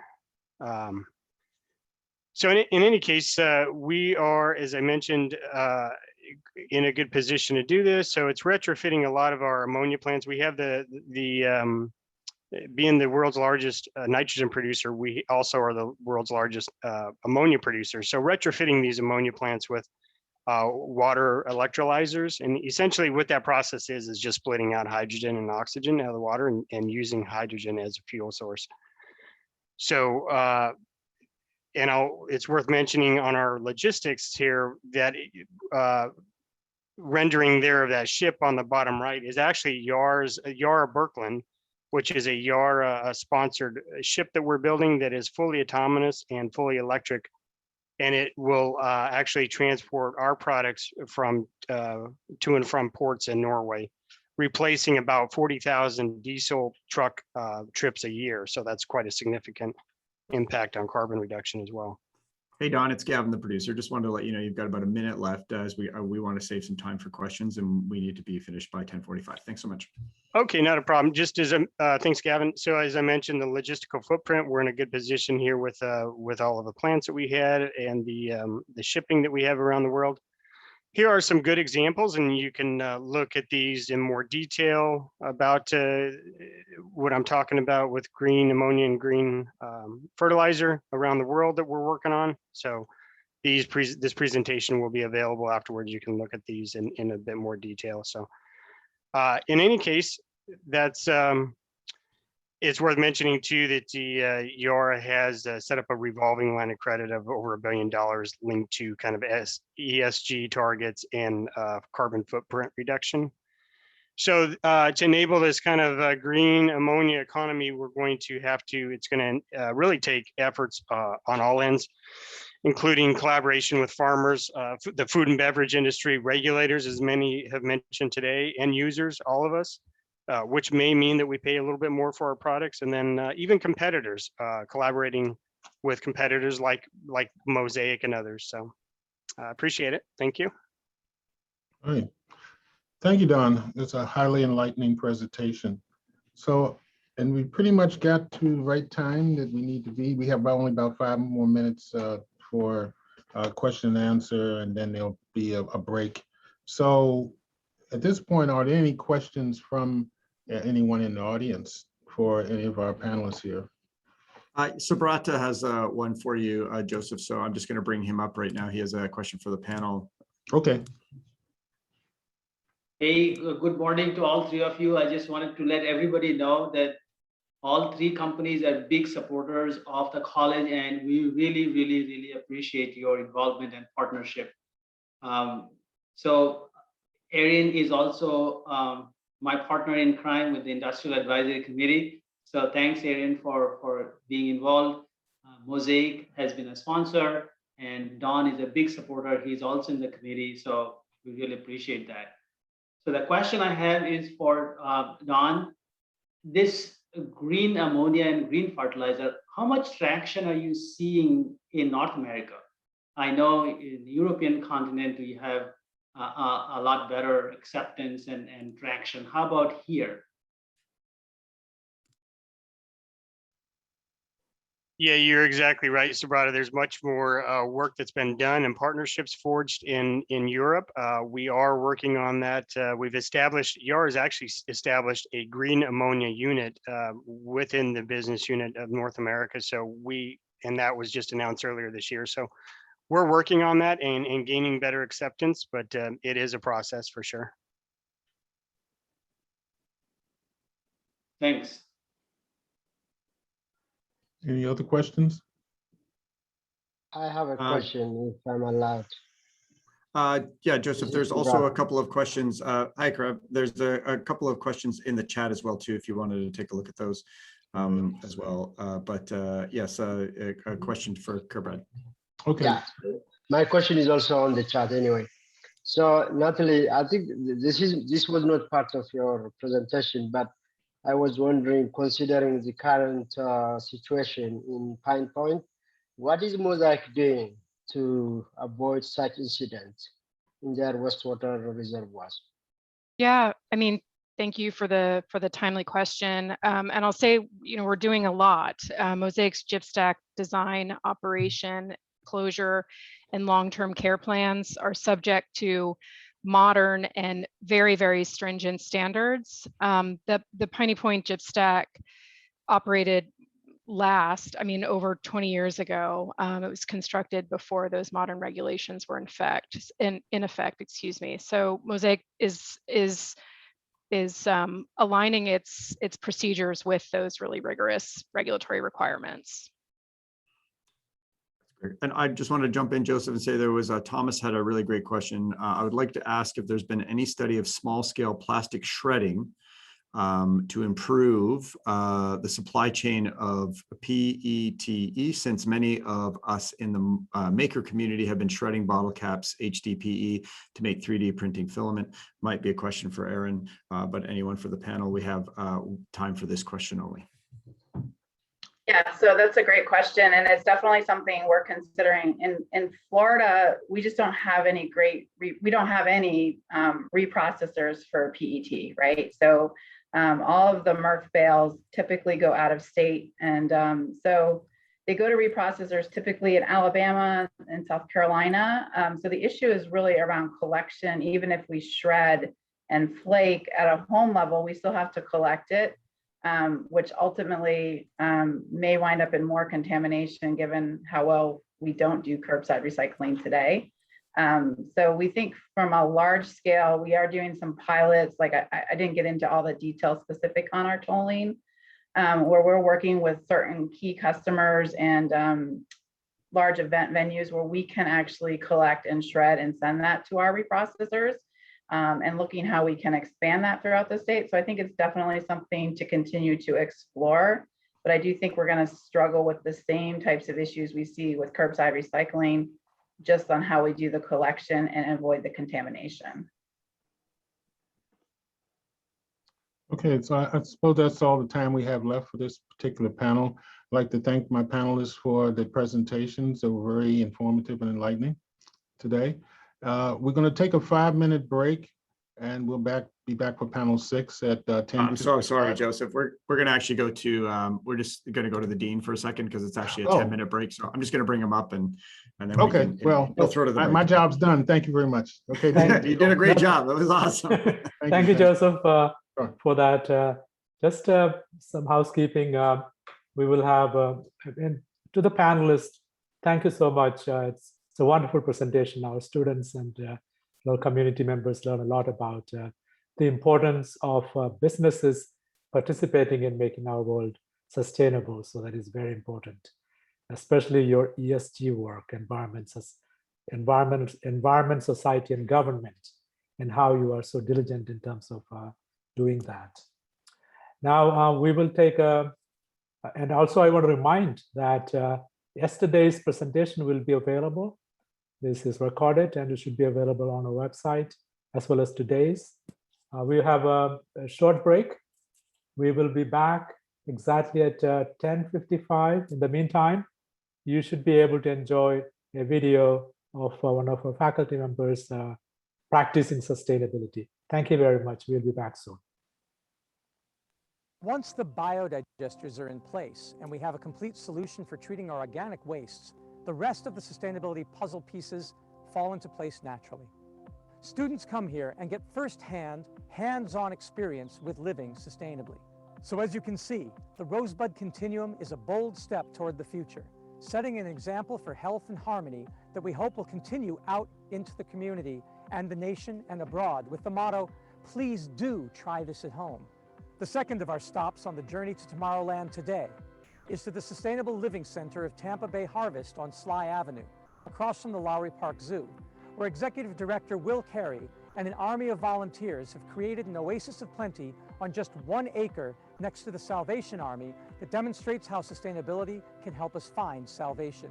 The location is completely powered by the sun, captures and harvests its rainwater, and demonstrates a plethora of permaculture techniques, from raised beds and agroforestry with moringa and papaya trees to various forms of hydroponics and vertical farming techniques. Perhaps its most impressive feature is the Aquaponics Greenhouse, where tilapia are raised. One of the great things about the Sustainable Living Center is how it embraces people from every walk of life and explicitly has a veterans garden where our brothers and sisters suffering from PTSD can come and continue to serve while healing planet and self, something we also intend to do at the Rosebud Continuum, because Brian Bishop from Bishop Construction Company, who owns the property, is himself a veteran from our Iraq wars. The idea behind these sustainable living centers is that we embrace our USF community, many of whom are also veterans from armed combat. USF Patel students in the Few Nexus course built the Solar Cities IBC tank-based biodigesters for the sites as an example of our hands-on community partnership. We share the philosophy of Will and Don at the Sustainable Living Center, that getting to that bright and beautiful tomorrow demands 2 things. 1, that we build as much as we can out of recycled and repurposed materials, not just to keep costs down and save on materials, but to instill in future generations that MacGyver spirit of bricolage, of tinkering, of do-it-yourself creativity that makes problem solving accessible for all, building a better world of the people, by the people, for the people. So we have the Rosebud Continuum and the Sustainable Living Center, where Patel students can be the nexus we are studying, turning theory into practice through praxis. But wait, there's more. Just down the road from USF on Florida and East 127th Street, only 3.6 miles from the college, is the Faith Lutheran Evangelical Church Community Garden, run by Reverend Dr. Russell L. Meyer.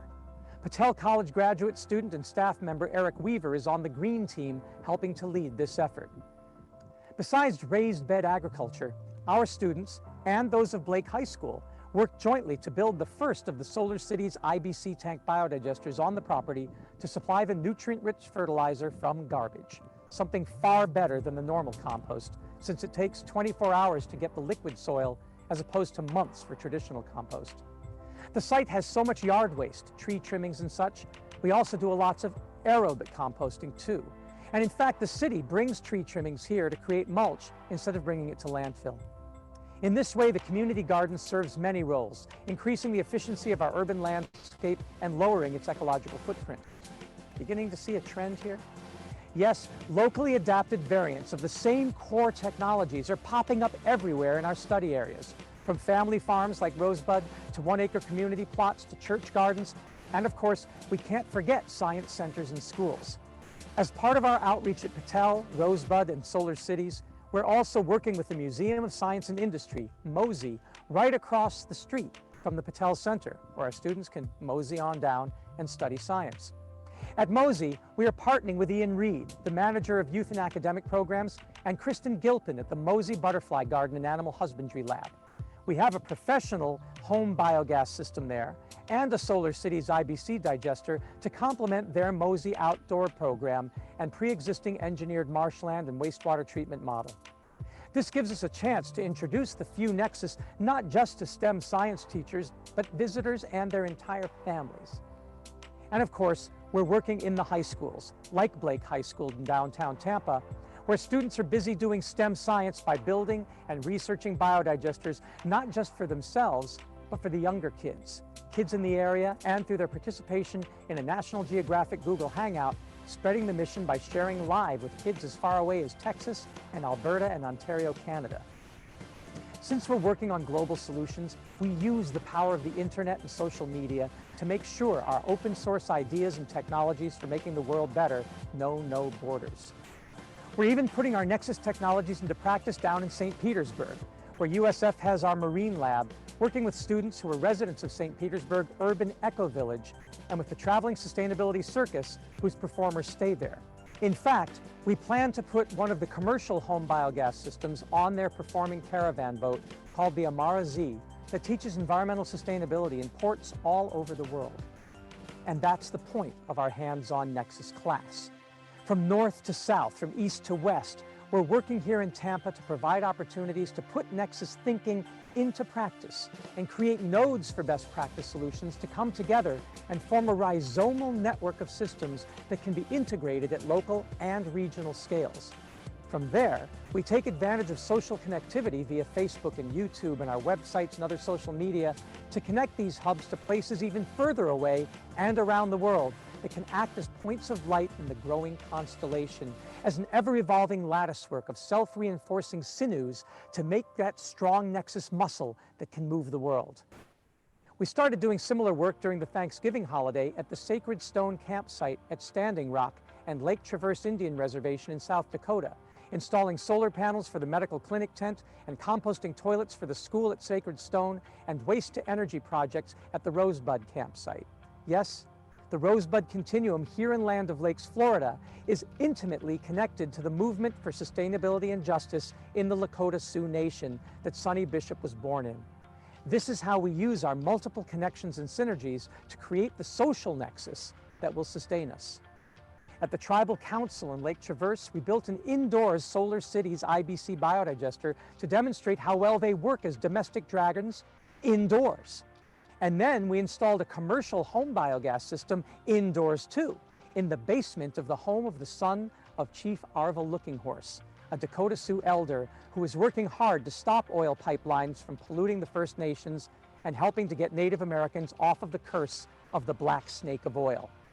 Standing Rock stands as the most potent symbol of few nexus thinking in the U.S. today. It is a place where Native American tribes and U.S. military veterans and allies from all over the globe have created a voluntary off-grid refugee camp in a forbidding environment to allow the water protectors to make their stand against the oil companies and their hired mercenaries.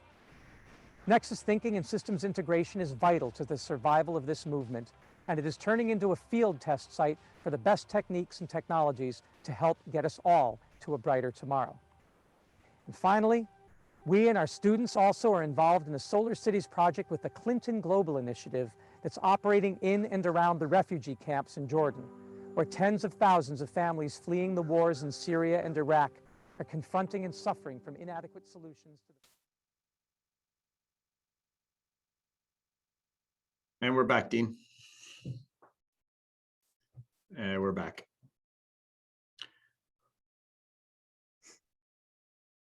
Oh, I think you're muted or something.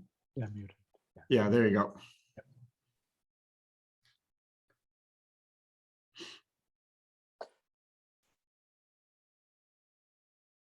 Hello, we are back. I hope you had a nice break. Walked around a little bit, got a little bit of coffee and took a break, or watched our wonderful video produced by my colleague, T.H. Culhane. We will start our next session, panel 6 on government.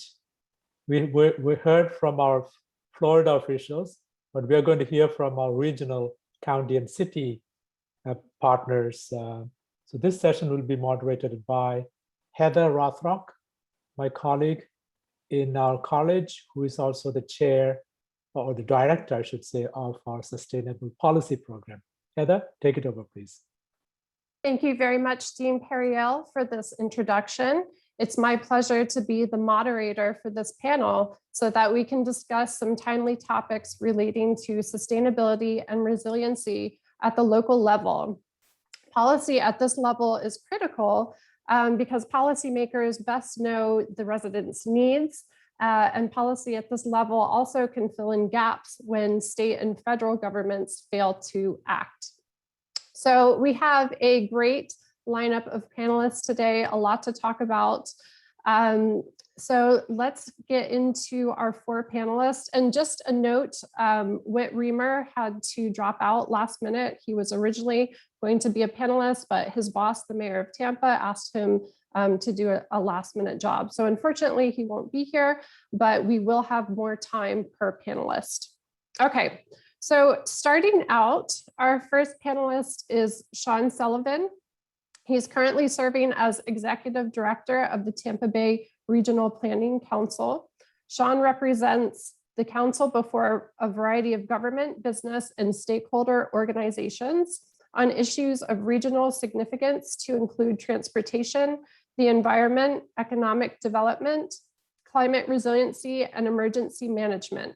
The TBRPC territory comprised of 26 cities and 6 county governments that encompasses over 5,000 square miles and is home to 3.8 million people. Sean, take it away. Good morning. Thank you, Dr. Rothrock, Professor Bandy, and Dean Perriel. If I could share my screen.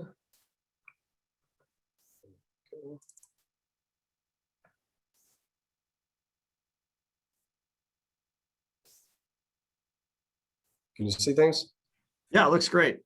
Okay, terrific. Thank you. Well, good morning, and thanks again for inviting me to participate this morning. I'm happy to tell you the story of the Tampa Bay Regional Planning Council, specifically as it relates to our resiliency initiative.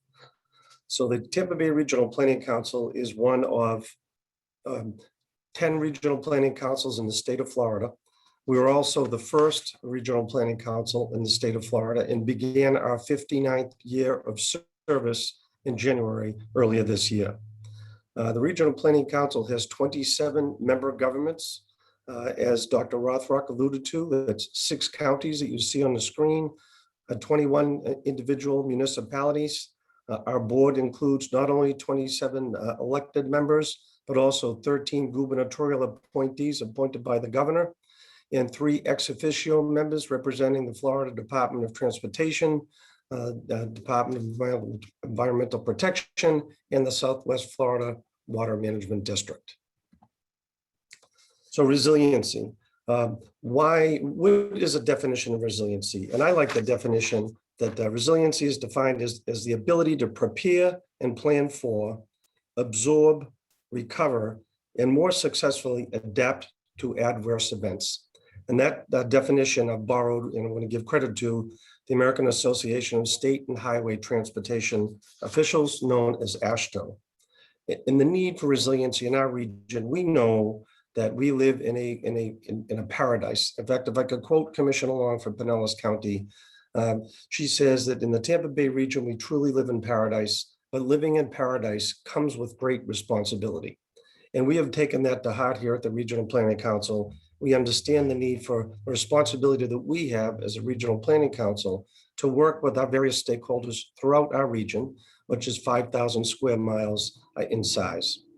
We're in a unique position here at the Regional Planning Council in that we can have that interconnectivity and convene the region where we have various counties, some coastal, in fact, all are coastal in our region, but all have different needs. Some of our counties to the north are more rural, whereas certainly in Pinellas and Hillsborough counties are densely populated, where the majority of the population lives in the Tampa Bay region. So the need for resiliency. We know that our geography attracts people not only from the state, throughout the state, but really throughout the country and throughout the world. But our climate, as much as it is a positive for all of us, it also increases our vulnerability to extreme weather events. We know that in 2018, a report by the World Bank called the Tampa Bay region one of the at most risk locations on the globe. Also in 2018, the Washington Post mentioned an article in the Washington Post series that the Tampa Bay region was one of the most vulnerable in the United States to flooding and drainage should a major hurricane ever score a direct hit. Sea level rise and storm surge clearly are among vulnerabilities that we have in this region. So what did we do? Our region and our leaders, our elected leaders here at the Regional Planning Council, really in 2017, I came up with the idea that we need to take the lead in the region as it relates to resiliency. And what we did is we brainstormed, we learned from our state and federal partners, we learned from our friends in South Florida who established the Climate Compact that President Obama cited as a national model not that long ago. So we had some great experienced leaders that we could learn from. So we met with them throughout early 2017. My team and I spent the summer of 2017 working with city and county elected officials primarily, encouraging them to potentially join what became known as the Tampa Bay Regional Resiliency Coalition. So in October of 18, we had governments come together and agree that yes, we need to work together to come up with solutions and ideas and policies and strategies to become more resilient. And today, at that time in 2018, we had 29 member governments in the region. Today, that has grown to 31 governments. That means that city councils and county commissions, elected leaders have discussed this particular topic at their board meeting and subsequently voted to become a member of the Regional Resiliency Coalition. And as of today, we have also 90 private sector partners who are helping us develop the templates in the Regional Resiliency Action Plan. But if I could jump back briefly, in October of 18, we asked the governments to consider signing a memorandum of understanding that laid out a list of strategies that the Regional Resiliency Action Plan and the coalition would help to champion. And I'm pleased to report 2 years later, we are about 2/3 of the way through our Regional Resiliency Action Plan that we will be, I'll talk about a little bit more in a moment. Critically, however, to this effort, our involvement, support, and quite frankly, resources that we rely on from our local, state, and federal partners. Now, the pandemic has certainly had an impact on our effort. We had an event planned, emergency management event, but certainly within the realm of this discussion, for about 2 weeks after the pandemic hit. So we had to strategize once we knew what was coming, what do we do? And we went to an all virtual format. And since then we continue, and quite frankly, we've learned and adapted, we've become resilient to work with our stakeholders, but using a virtual means such as the Zoom that we're using today. But our local governments are critical to the effort, their input. They've been meeting with us regularly. For the last month, we've had meetings on Friday afternoons to help develop the Regional Resiliency Action Plan. We've also got some nonprofits involved, like the Florida Housing Coalition. As important, and I know earlier this morning we heard from Whitney Gray at DEP. DEP is a leader in the state of Florida. We're very proud to have been one of the first receivers or grantees of state money to help shape our resiliency effort. I remember meeting with Secretary Valenstein early in his tenure and asking him to support our grant, which he did, and we're thankful for. We've also worked with the Florida Department of Economic Opportunity on a regular basis for technical assistance grants. Recently, we received a CDBG mitigation grant, which is Community Development Block Grant. It's to help mitigate the impact and help us develop a resilient program for the region. We also work with the Florida Department of Transportation on a myriad of issues, stormwater management among them. And also mentioned earlier was, I think it was Dr. Peril, talked about a statewide evacuation plan. We work with 9 other regional planning councils in the state of Florida, and we've been awarded over $1.5 million to complete a statewide evacuation plan for the state, which we are about a third of the way into right now. From a federal standpoint, we value our relationships with all of our partners, and our federal partners are equally important. Currently, we're working on a grant from the Environmental Protection Agency to really help get our resiliency initiative off the ground. That was really the source funding, if you will, to help us move forward with this particular effort. I'm just going to jump in. It's Gavin, the producer. Just wanted to let you know you got about a minute left. Sounds great. Thank you. We work on a regular basis with the U.S. Department of Commerce, Economic Development Administration. We've got some CARES Act dollars from them, and we anticipate with the American Rescue Plan to receive even additional dollars to help us with our resiliency effort. We know that the Economic Development Administration has been allocated $3 billion through the American Rescue Plan. So we're really looking forward to that. Okay, next step for our resiliency action plan. We have a steering committee comprised of elected officials. We want to continue the coalition's efforts with our elected officials. We work also with staff to get their buy-in and ask them to help us with their expertise in the science. We have some very bright people throughout our region, and we're very pleased with their input. We will be revealing our annual summit in January of next year, January of 22. We'll be unveiling our regional resiliency action plan for the region, which again will develop public education strategies to advance the importance of resilience in Tampa Bay and to continue to build on support from elected leaders. And in closing, I'd like to put a smile on your face. We all had a tough year. We've worked from home. We've had challenges. The pandemic has touched all of us in one way or another, but sports in Tampa Bay has given us a reason to smile. We're the Super Bowl champion Tampa Bay Buccaneers, who won 3 playoff games on the road, came back to Tampa Bay and won a Super Bowl for the first time ever on their home field for any NFL team to win on their home field. Tampa Bay Lightning, they play in another country. They play in Toronto and Edmonton, and they win the Stanley Cup, and they bring that cup back to Tampa Bay, putting another smile on our face. And then our beloved Tampa Bay Rays, who open the season at 3 o'clock this afternoon, they win games in California and then in Texas. And they win the American League Championship in the meantime. They make us all proud, and it was great to have that smile on our face. I think these 3 sports teams epitomize resilience. And lastly, just want to remind everybody that hurricane season begins June 1st. And I know we've all read that could be backed up by 2 weeks this year. Please prepare for hurricane season and have a safe summer. Thank you. Thank you so much, Sean. That was a great presentation. And I love to see all of the partnerships with the various municipalities in the area, because sustainability and resiliency can't occur in silos. And I know all of you know each other within the profession and work together and share resources and information.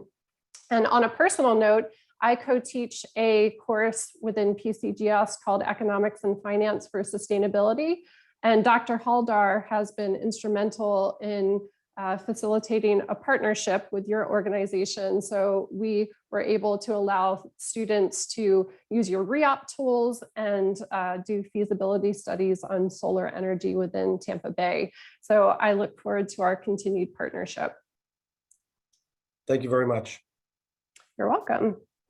Okay, so next we have Beth Alden, who is the Executive Director of the Hillsborough Metropolitan Planning Organization of Transportation. Beth leads an award-winning team of planners with a long-range vision of a transportation system that is safe and efficient for all. She has directed many acclaimed studies using innovative research methods in a collaborative context and forged new interagency partnerships that break down silos and deliver projects. Beth? Well, thank you so much to the Patel College for organizing this program. I've learned so much already, and looking forward to the rest of it. Just a quick piece of background on my agency. Plan Hillsborough is responsible for long-range planning for 3 cities and unincorporated Hillsborough County. So the 3 cities include Tampa. But 2/3 of our residents live in unincorporated parts of Hillsborough County. And so some of that gap of not having a local government to plan for you is filled by having our planning organization that's responsible for actually doing community plans and the legal comprehensive plans for each of the 4 local governments. Our staff also prepares the long-range transportation plan, which is required under federal regulations. And specifically on that, let's see if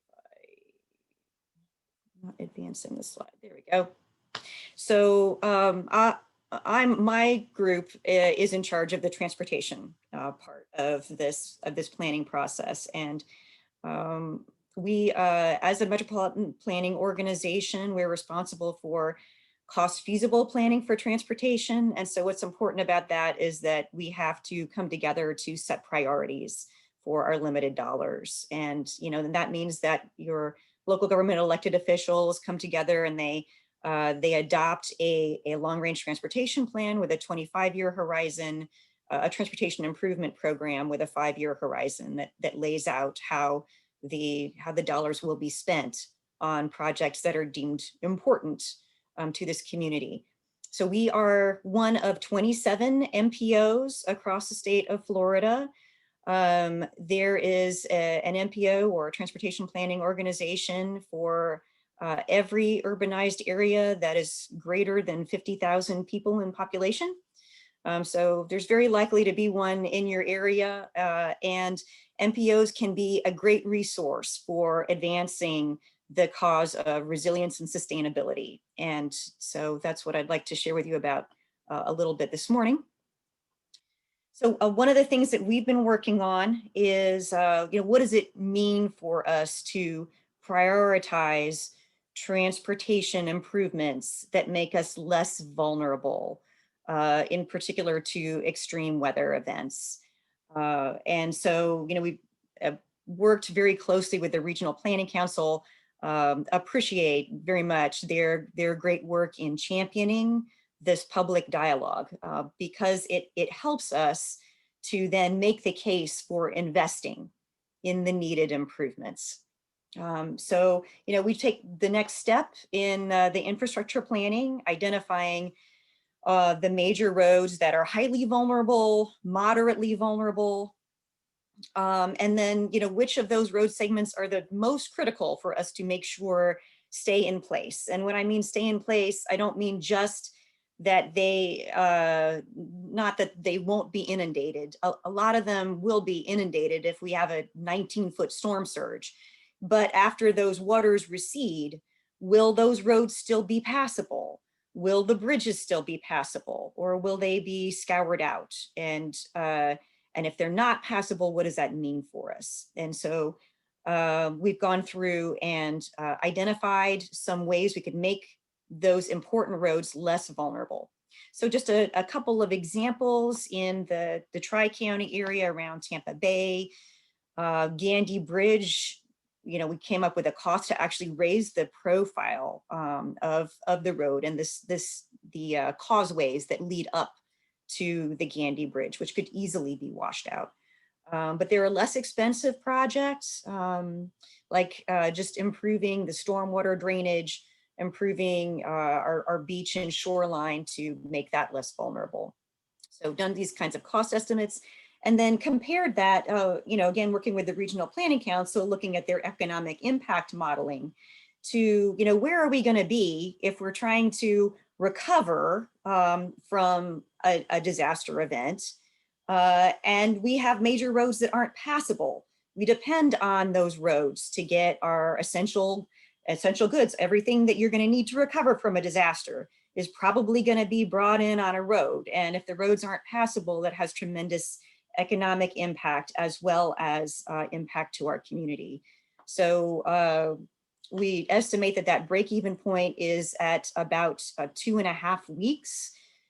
You know, roads aren't passable for 2.5 weeks after the disaster. You've already caused the kind of economic damage to your economy that would have outweighed the cost of making those investments in your roadway infrastructure. So I also want to talk a little bit about sustainability because that's a big part of our planning process. And if there's anything that I would suggest that you take away from this process in sustainability in transportation planning is the importance of walking and being able to walk safely to parks, schools, grocery store, be able to cross the street to get to the bus stop. Sustainable communities depend on that. Your transit system, your bus system, or your rail system, if you have it, is not going to work if people don't have safe places to cross the street. And we're not going to be able to wean people off of driving alone unless we have safe places to walk, safe places to catch the bus. The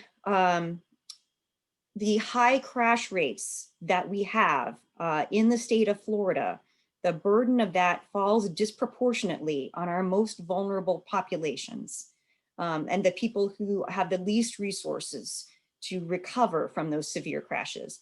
We've estimated that if you are in a community of concern in Hillsborough County, which means a racial minority community or a low income community, you are 20% more likely to be involved in a severe crash. So we have become part of a national movement called Vision Zero. And what that means is that we are saying it's no longer acceptable for us to have the number of deaths in our community that we have today. Right now, we are losing around 200 people every year on the roads in Hillsborough County, and there's another 1,500 or so crashes with incapacitating injuries. That's a huge burden. It impacts so many families. The deaths, we're probably losing about 40 people a year more than peer cities because of our poorly designed roads. You know, and the question is, how do we do better? And are we as a community going to set that standard better? And we can. We know how to bring those crash rates down, but it takes investing in safe streets and a community decision that this is important to us. So that vision of zero deaths is something that it's you know, obviously going to take the entire community rallying around to happen. And so we're lucky to have a lot of community partners. So changing the infrastructure, changing public education, changing how law enforcement focuses resources, you know, to help prevent the most dangerous behaviors. All of that is the work of these community partners. And we're very happy that City of Tampa recently joined the Vision Zero Coalition, the national coalition, and became a Vision Zero city.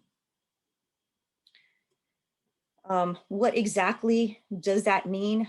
Our first and foremost, probably the biggest thing to take away from this is speed. So you can see the diagram at the bottom of this slide. If a pedestrian is hit by a vehicle going 40 miles per hour, 77% chance of death or serious injury. If you drop just 10 miles per hour, the chance drops dramatically. And so we don't think that we're going to prevent all crashes, but if we can redesign our roads in a way that encourages everybody to drive at safe speeds through the areas that people walk and bicycle the most, that's how we'll bring our death rate down. But it does mean, and we've found out looking at our top 20 high injury roadways, that 14 of them have speed limits posted above national guidelines. So this comes down, the bottom line is, are we willing to drive at 30 miles per hour instead of 40 miles per hour when we drive through the center of town? And is that worth that? Is it worth it to us if it means that everybody gets to their destination safely? Hey, Beth, it's Gavin. Just to let you know, you've got about a minute and a half left. Okay, perfect. If we can change how those major roads are designed so that they become not just throughput for cars, but places where people feel safe walking and bicycling and being able to catch the bus and cross the street, they can also be places where we can start infilling with different housing types. And we have a housing shortage all across the state of Florida. And part of that is that there are a lot of housing types that exist in other parts of the country that have not been built here in Florida. And infill and redevelopment along these corridors where we already have bus service would be a great way to link transportation and land use together. And so I'm just going to close with one other project that we've been working on. The Garden Steps Coalition is actually about creating places for communities to do their own community gardening, and we're using public rights of way for this. So another way to make your streets more livable. We've got a grant from the Aetna Foundation to help with this. But it's using like the 22nd Street right of way that you see pictured here. And another part of the grant is to help build the walk and bike connections throughout our food desert neighborhoods so that they have access to these fresh gardening opportunities. And that concludes my presentation. Thank you so much. And I encourage you to get involved with your area MPO if you have an opportunity. All right, thank you so much, Beth.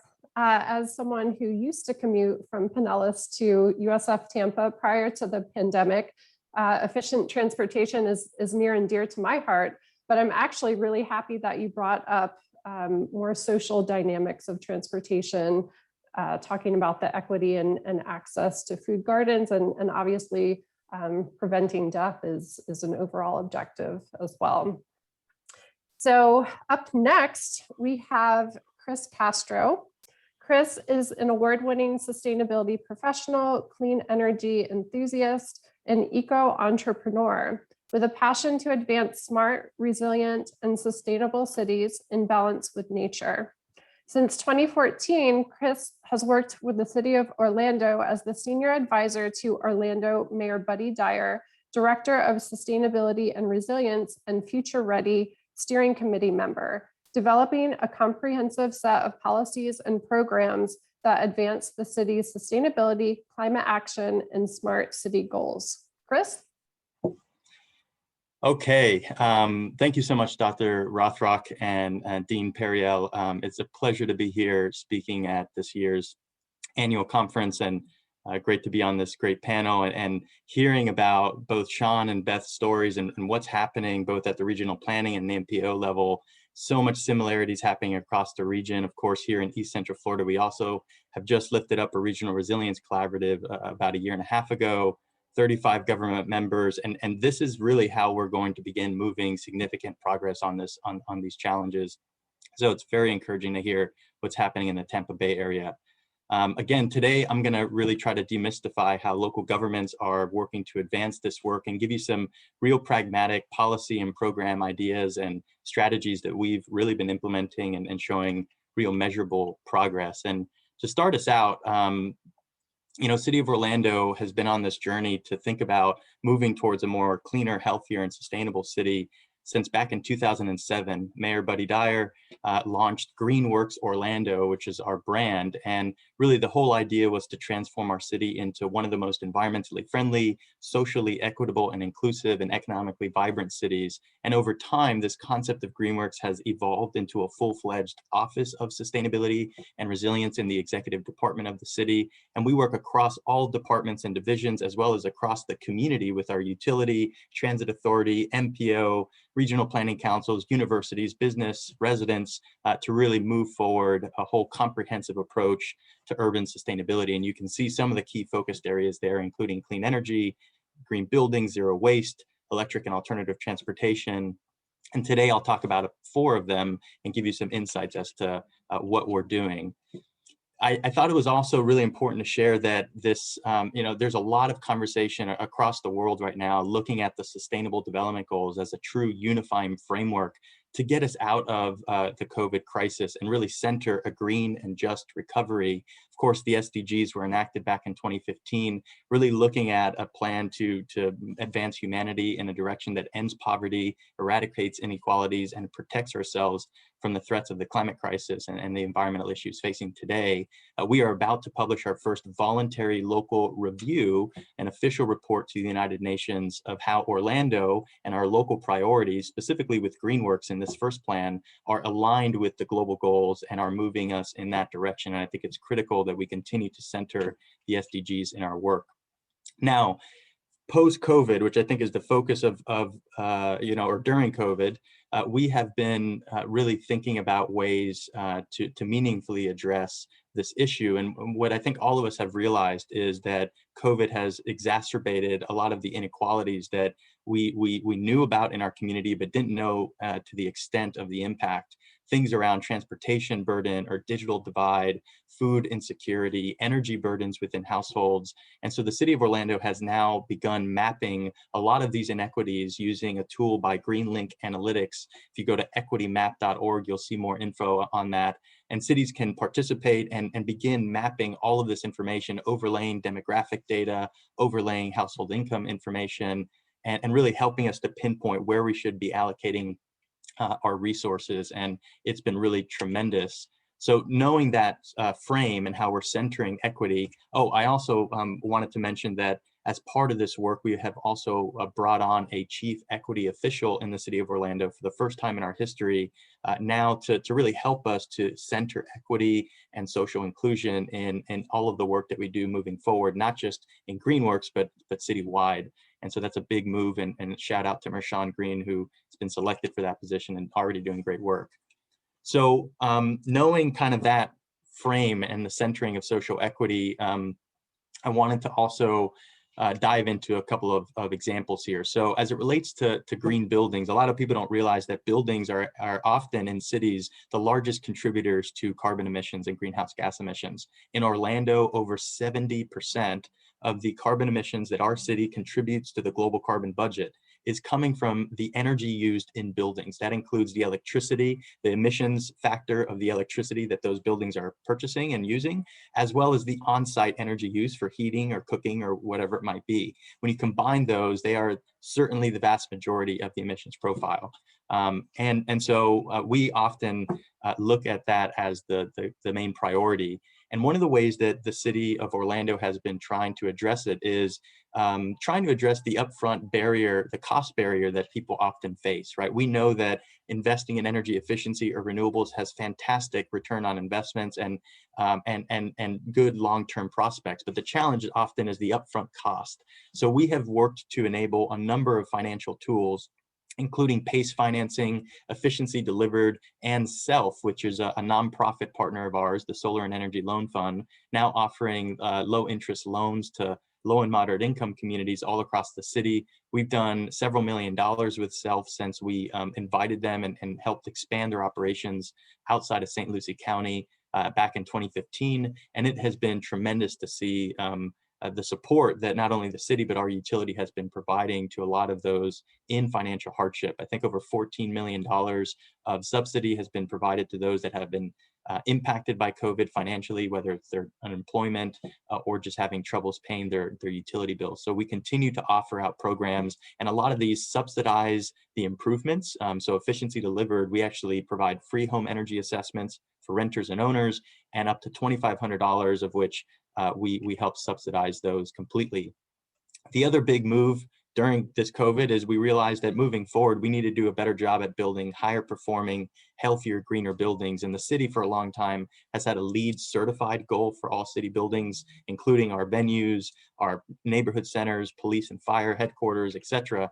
Now we officially have moved that to a mandatory LEED Silver certification and really focused on this concept of grid interactive efficient buildings, or GEBs, which, really where things are moving very rapidly in the building space. And in addition, we thought, hey, in order to encourage new development to match us and build higher performing, healthier, greener buildings, we decided to offer and release a green building incentive program. Now developers can get up to 50%, 75%, or 100% of their first year property taxes rebated back to the city based on that tax increment that we received, and really encouraging them to offset that marginal cost difference to go from the Florida Building Code to a higher performing, more efficient building that of course is healthier for the occupants. We're really excited that we launched this in January and already have a handful of development projects that are going to be taking advantage of this. And the other component around resilience is we've been looking at converting our neighborhood centers into resilience hubs. That is outfitting these neighborhood centers with the infrastructure needed to ensure that after a hurricane or a major emergency, these can be offered up to our residents as a place to get access to food distribution, water and ice, to get access to internet access, to power any of their phones or their appliances, and really get in touch with some of their families. And so we're converting now 6 of our 19 neighborhood and senior centers into resilience hubs, adding on-site solar and storage, building automation and controls, high efficiency lighting, and a lot more into that. And I think that this concept of resilience hubs are really going to start to pick up. If you go to resilience-hub.org, you actually will see a website with a full-scale guide on how your communities can take advantage of that as well. Now pivoting over to the supply side on clean energy, there's a lot of momentum. Many cities are committing to 100% renewables goals, and we're excited about that. I think over 20 cities in Florida have stepped up to make that commitment. And often the challenge is that cities are not in control of that power generation, right? Not in control of their utility. We are fortunate that back in 1925, the leaders back then had the foresight of municipalizing our utility and having a city-owned utility. And OUC basically has come out in December with their most recent Energy Integrated Resource Plan. And that plan essentially forecast out to 30 years of how the utility will evolve. And what came out of that plan is that they are officially in a lockstep with the city's climate commitments. That is net zero carbon without offsets by 2050, intermediate CO2 reduction targets aligned with science-based targets, and ending coal-fired generation about 20 years early. By 2027, we will be completely shutting down the coal plants in Orlando and transitioning over to renewables and clean energy sources solely. And so we're really excited about that pivot, and I think it's a big statement of leadership there. Now, how do we go about advancing renewables and on-site? And part of the way that cities are thinking about this is actually mapping the rooftops of our communities and better understanding what the solar capacity is. And so we've partnered with NREL and their DGen study, with Google Project Sunroof, and with GreenLink Analytics to literally map every single rooftop in the city of Orlando and understand how suitable they are for solar. There's nearly 2 gigawatts of potential, and based on the study, we will estimate about 370 megawatts of rooftop solar in Orlando by 2050. And to give you a rough order, that's about as much solar as we have installed today to be installed every year between now and 2050. So we're talking about incredible job creation and economic development. We can hit this goal. And part of that is, starting to install solar on our own rooftop. So here's a really cool short video about what we're doing there. These are situated on our fire station. So we've been targeting critical facilities first, our emergency operations center, our 911 call center, of course, these critical fire stations, and ensuring that, again, in times of grid anomaly or grid outage, they're able to sustain operations, disconnect from the grid.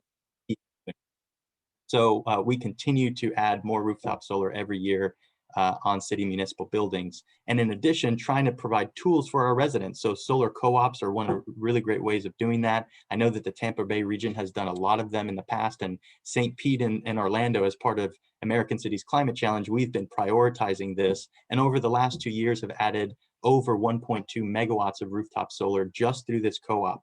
That's not including all of the solar, that's just through these co-ops. And these co-ops are group buying programs. They help residents access affordable fixed prices for renewable sources. They demystify the contractor process and really ensure that they have qualified contractors to help go through. Hey, Chris, it's Gavin, the producer. You got about a minute.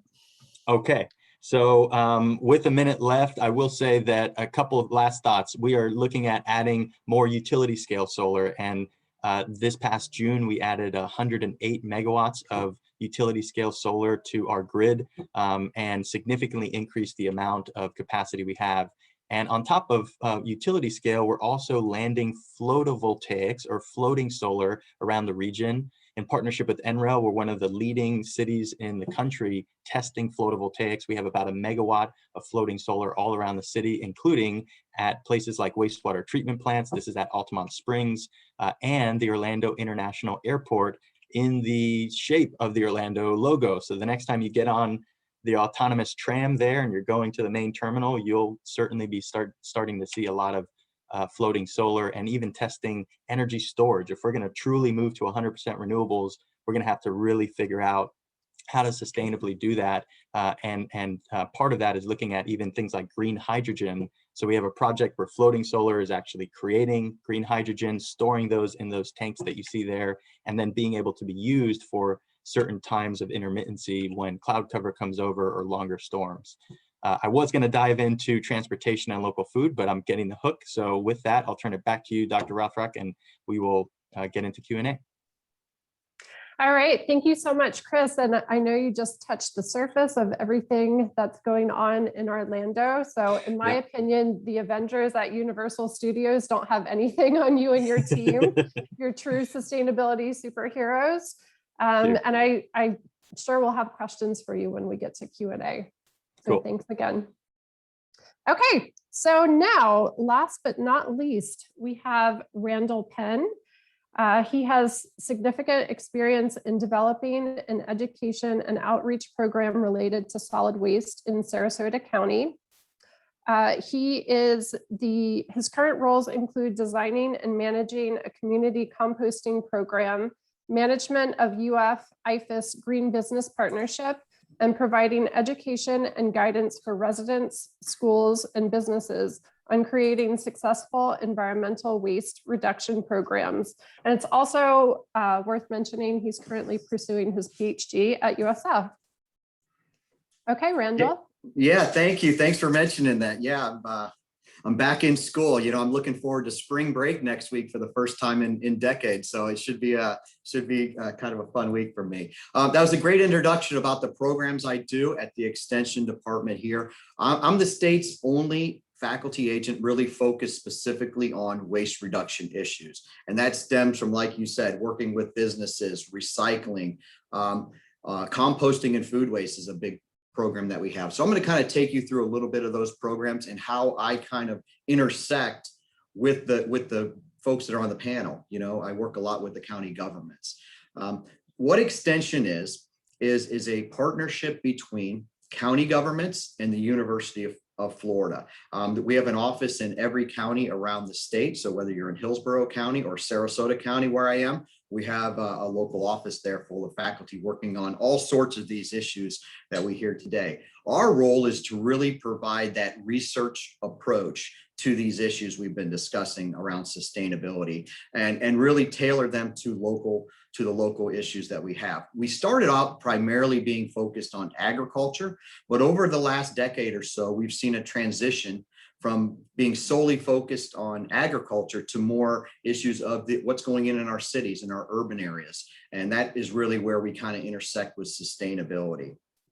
I'm glad to see what we're talking about today, that issue earlier about science and policy and how those come together. We're involved in programs like that. We also do a lot with that disaster planning and response that we've heard a lot about today.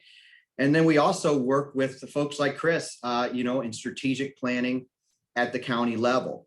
I work very closely with our solid waste department, our public works, utilities, to help drive some of the programs that we have there. And I just wanted to kind of point out one example of one that we put on the books about a year and a half ago, and it was the reduction of single-use plastics, right? We have plastics all over in our coastal environment, and it was a real big initiative that we wanted to kind of get involved with. Well, COVID kind of took and changed the world a little bit here, and we saw a real increase in single-use plastics, right? We started to see plastic cups, increased bags, all these sort of things kind of coming up. So what we've been doing at Extension now is taking our opportunity where we start to do more events and open up and host more meetings and things like that to kind of reestablish this strategic plan. We're putting in more bottle filling stations, around our parks and our libraries for people to use. We're educating our employees on some of the best management practices that we have. We've introduced internal programs, right, to check out reusable wares and reusable totes and coffee type thing. And those might just seem like little type programs, but they go a long way. They go along with creating that internal, that messaging. If we can't do it ourselves, how can we tell the rest of the community to do it related to that? Another one that we're really working hard on is related to community gardens and our neighborhoods. I know Beth was talking about that a lot with the vulnerable communities, and that's a big emphasis here in Sarasota and around the region as well. I provide a lot of community education programs. We've talked a little bit about waste reduction. I think the most popular one that I do is composting. People love the issue to go compost and talk about food waste. Vermiculture and worms is a really big popular program as well. I do a lot with the Sustainable Business and Green Business Partnership Program. You can see in the picture here, I have a very interactive class. I like to do things in person and build compost piles and show people how to do these type of things.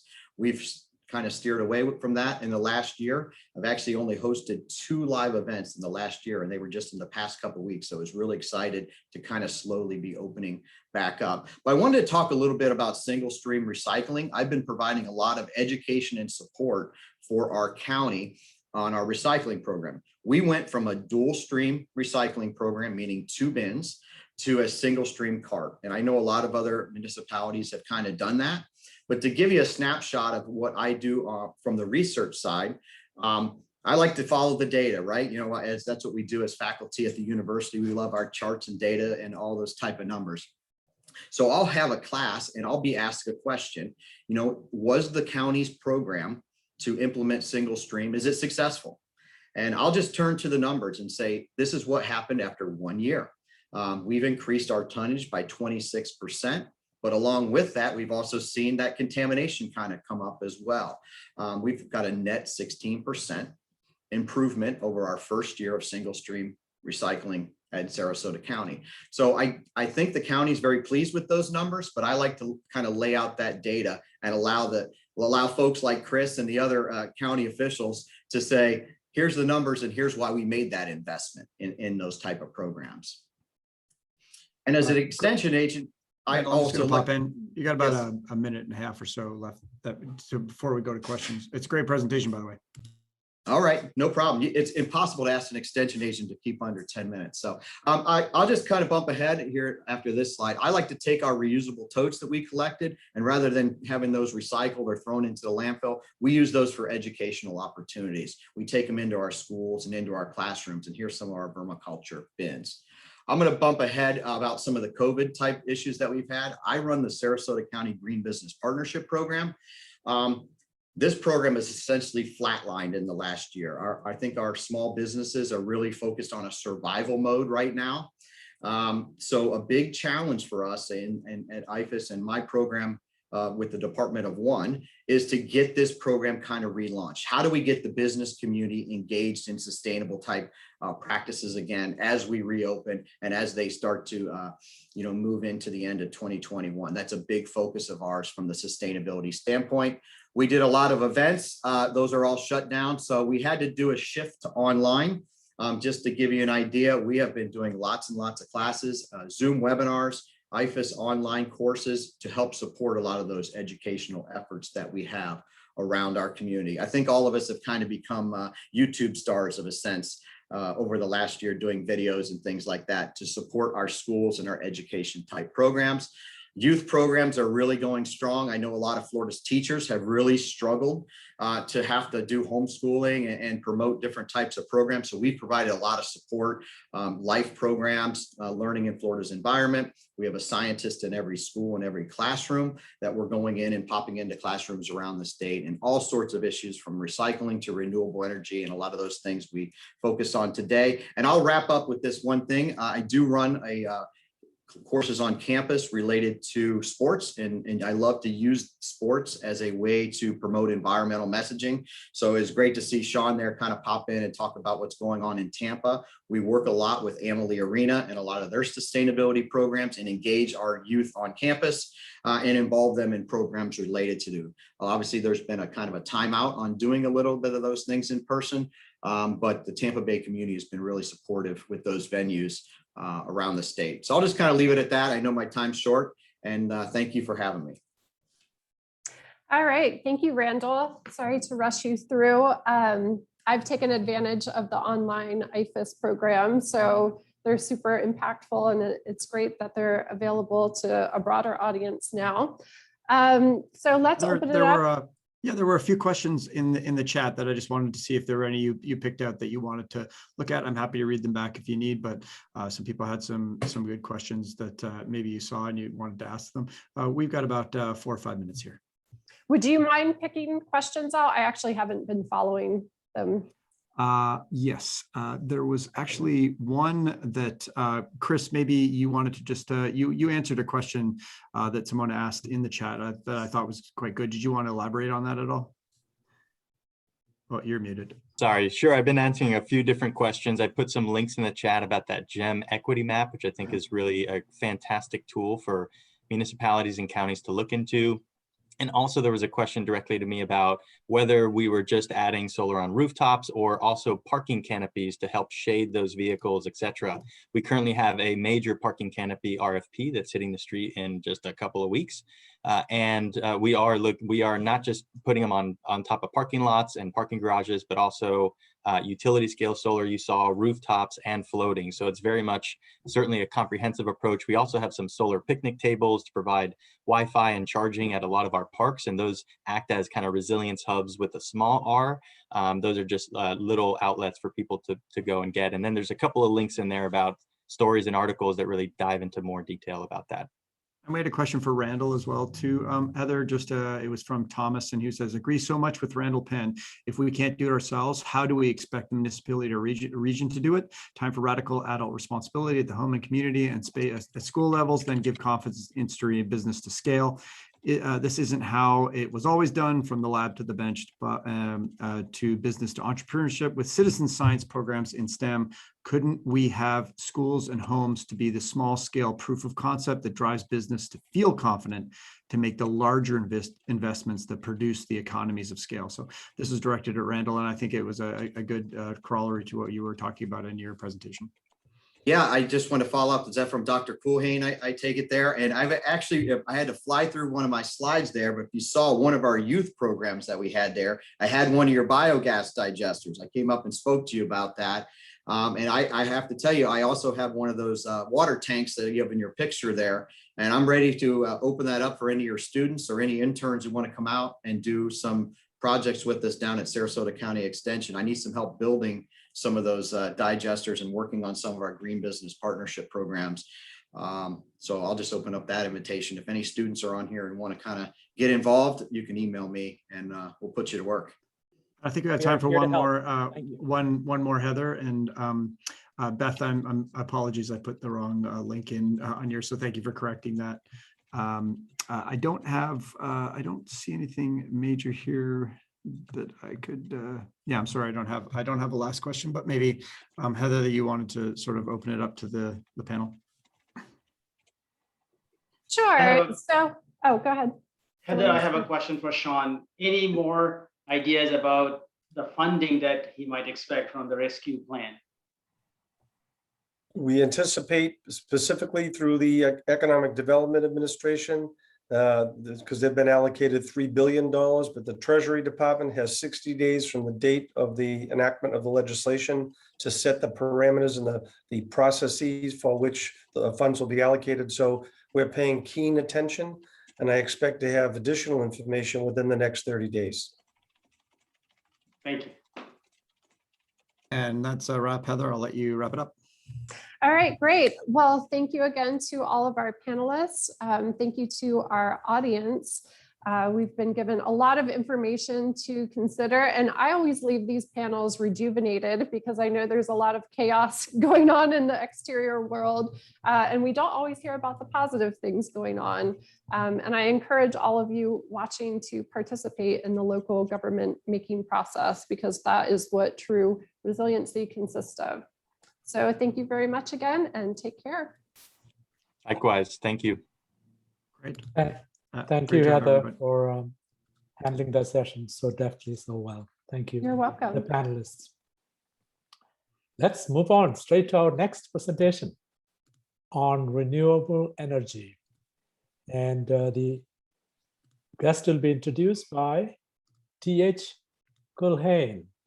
Thank you very much. Thank you, Dean. Yeah, director of our climate change concentration. And you have seen him on his videos, and I think he's outside, yeah, true to himself. Thank you, Dean. Yes, indeed. Behind me, you can actually see the 3 big biodigesters that were featured in that video that you kindly showed from several years ago when they were under construction. Now, the one behind me is painted by school kids to look like an actual dragon with a fire-breathing head of a dragon and the legs and arms and the wings. So it's hard to make out back there, but the other biodigester has been turned into a wishing well to look like Snow White's wishing well, where we have a photovoltaic array and a windmill and some battery storage up in the rafters of it. And then we have another one buried underground that is producing a wildflower garden for the bees. But this isn't about me. Our next speaker is all about finding balance for the 3 pillars of sustainability: environmental, social, and economic, planet, people, and profit. Now, when I met Byron Delir for the first time at his home recording studio in Hollywood back in 1988, that's how old I am, he was sitting at his massive mixing board, deftly tweaking faders and knobs and pushing buttons to make sure no voices or instruments were too loud or too soft, and to make sure that everybody and everything had their place in the balance. And back then, as a record producer, he was already dedicated to problem solving and finding that right mix of talents and actions, striving to bring the right notes together, to bring people together, and to bring joy to everybody involved. See, as an artist, as a composer, as a musician, and a producer back in the day, he'd already had the instincts and the training to use various technologies and analytical and communication and computer techniques to create the best possible outcome.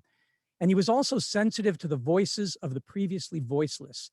He came to guest lecture at the inner city schools where I was teaching science to at-risk youth and invited them to Hollywood, to the studio, to participate in the creation of a concept album, which is available on YouTube now, called Utopia, that we created to go along with a curriculum we were developing on the pursuit of a just and sustainable society. And that was in the early 90s. In the early 2000s, Byron, who can be described as Mr. Congeniality himself, turned his attention from entertainment and education to nothing less than world peace, and invited me to join him in Israel and Palestine as he helped negotiate a 4-point peace plan with government officials and academics and grassroots activists on both sides. Years later, I had the pleasure of joining Byron on the campaign trail as he moved deeper into politics, running for Congress over the years on both the Green Party ticket as a Green conservative voice for the Missouri Democratic Party as well. And today, besides being an author of books on American political history, Byron has added new notes to his career and expertise mix as a business leader, serving as the managing director and central regional executive Midwest for Y Green Energy Fund, which he'll talk about today. And finally, in the last few years, I've had the pleasure of working with Byron and his Y Green team and my colleague, Professor Pradeep Haldar, who's here on the call, and student Zachary Oliphant, who's here, on research, public awareness, and education related to the PACE initiative. That is the Property Assessed Clean Energy Program here in Florida that Chris Castro has also talked about at meetings that we've been together at, that they use in California, Missouri, and Florida, which Byron's company, Y Green, serves. And we've completed 2 reports at USF showing the clear benefits of PACE to Florida as Y Green extends the mix of technologies it supports and makes affordable to helping Florida residents implement household renewable energy production, energy storage, hurricane and flood and disaster resiliency upgrades, and even alternative and sustainable ways of dealing with household sewage and wastes. So let me hand the conductor's baton to Byron to add his voice to this great mix of panelists. Thanks for letting me introduce you, Byron. Thank you so much, TH, and it's really my pleasure to be here to speak with you all. And I have to say that Patel and USF is very blessed to have such an amazing educator and innovator like TH Culhane. For the last couple of days, we've been able to enjoy some of the videos that TH has shot at the Rosebud Continuum. And you can see the kind of enthusiasm that he injects into his work to advance sustainability. And so just, TH, just really honored to be here with you. And thank you so much for those kind words. So imagine what we can do. And, for this presentation, I want to make sure that we roll through a bunch of these slides pretty quickly because we've got about 20 minutes, and I wanted to make sure that we had an opportunity to do some interactive conversation with TH and I, answering some of your questions. But, imagination is really going to be the way that we're able to lift ourselves out of old thinking. And this is a view from the Gateway Arch in the city of St. Louis, where I work as a sustainability professional. And I worked in this small community, relatively speaking, to advance issues of equity and inclusion and sustainability. And one other thing you may immediately notice is that I think that this photo undoubtedly shows that the world is round. That's a little anecdotal humor there. Nice. At the front end of this.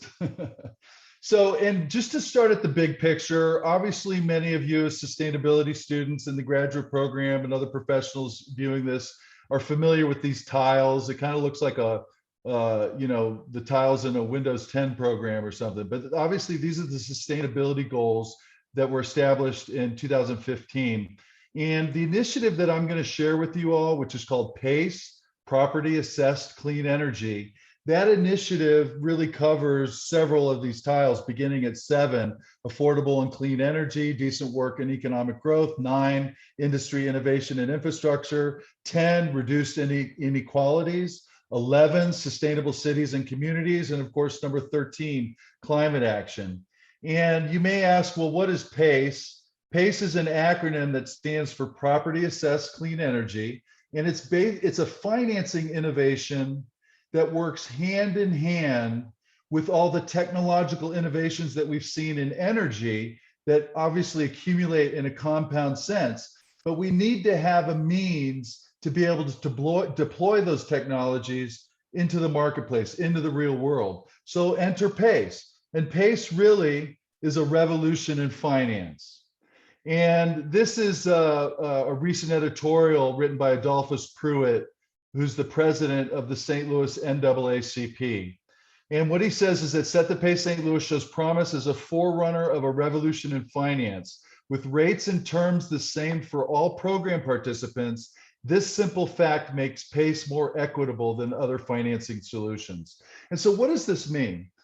you know, if you look at historically underserved communities, what you'll see is that there has been a continuing access to capital crisis in these historically underserved communities. In fact, the gap between white home ownership and African-American home ownership is wider today than it was in the Jim Crow era. Now that's a stark statistic. And, you know, when you actually start to review some of the research and studies into the access to capital problem, many of you may be familiar with the redlining issue, where whole communities were basically cut out of having opportunities to have access to capital. Well, this redlining, discriminatory, systemic problem, these systemic biases still exist in traditional lending. And many underserved communities, the residents in underserved communities cannot get access to secondary mortgages or home equity lines of credit. And this is where the PACE program can step in, because the PACE program can offer low, affordable rates for energy improvements, 100% of the financing for energy and renewable energy improvements for residential properties and commercial properties. And it does so in a way where all the terms and rates are the same for everybody. So no matter what zip code you live in, and this is really a game changer. So what is Property Says Clean Energy?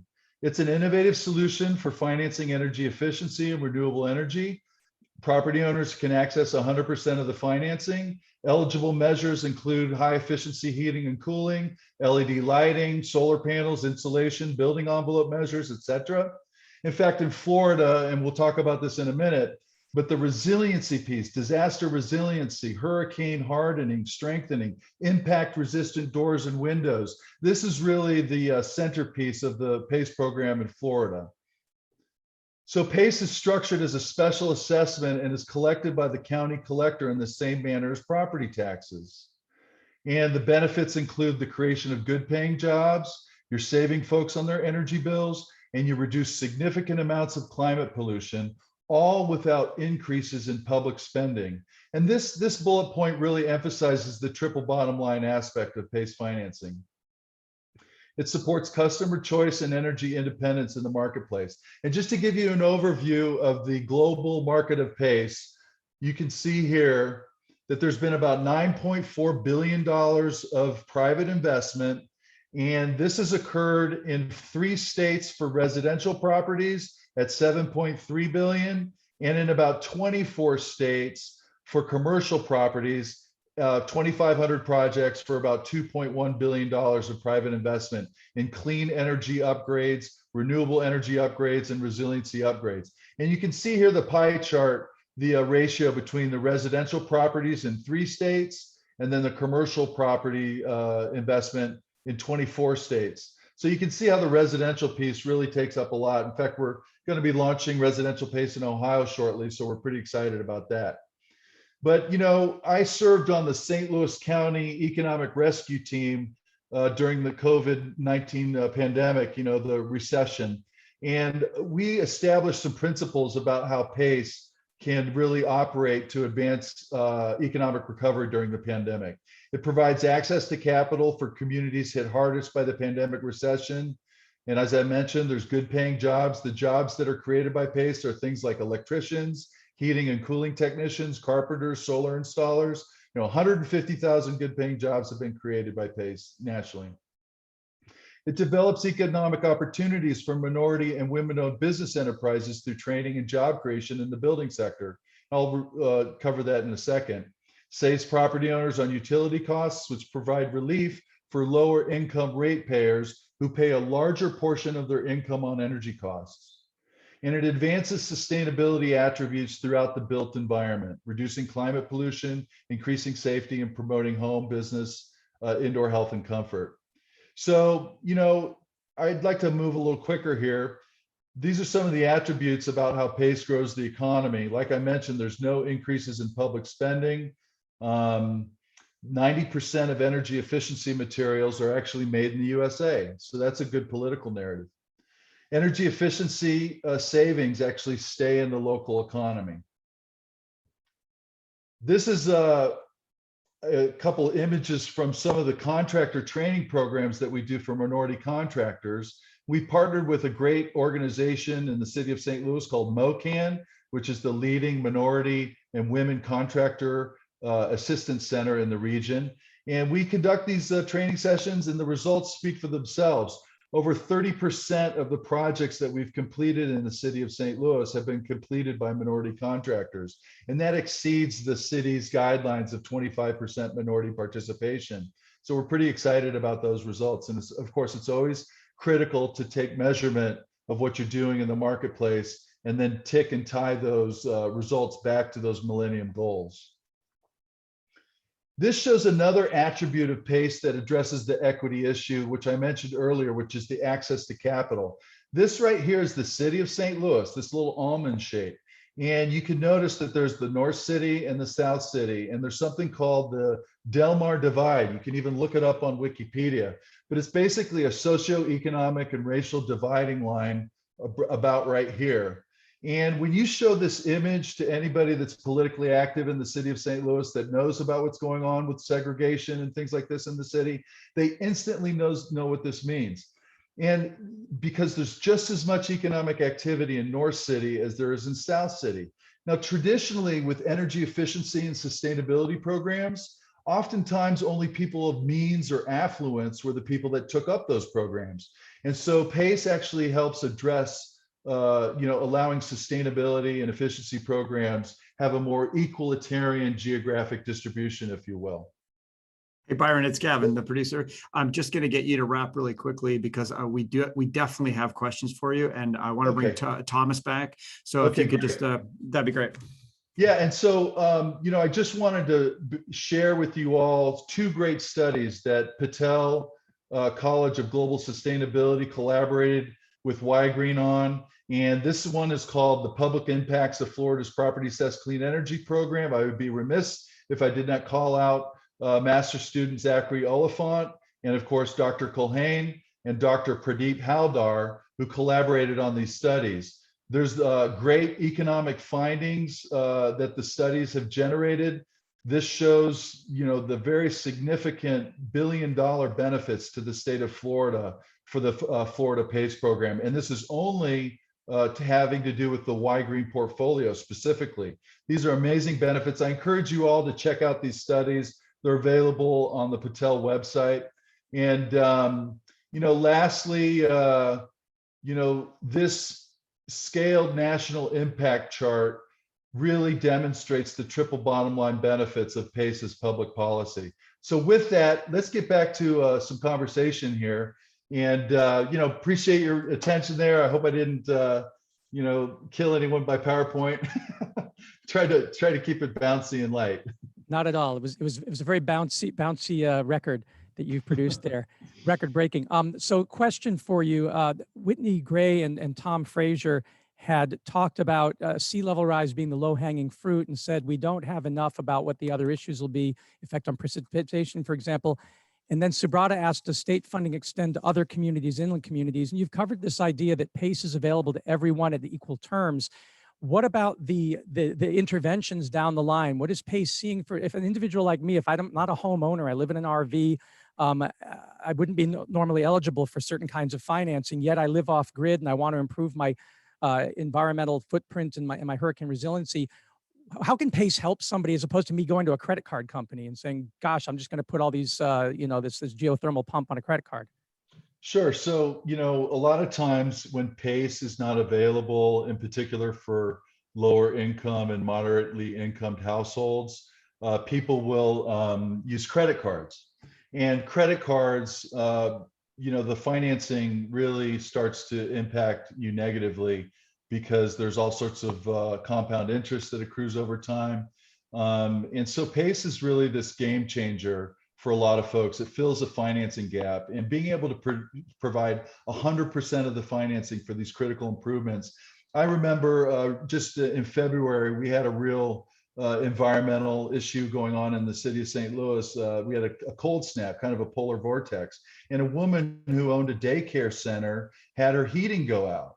And she couldn't get access to a bank loan. And so, and she was taking care of these kids, and yet it was freezing.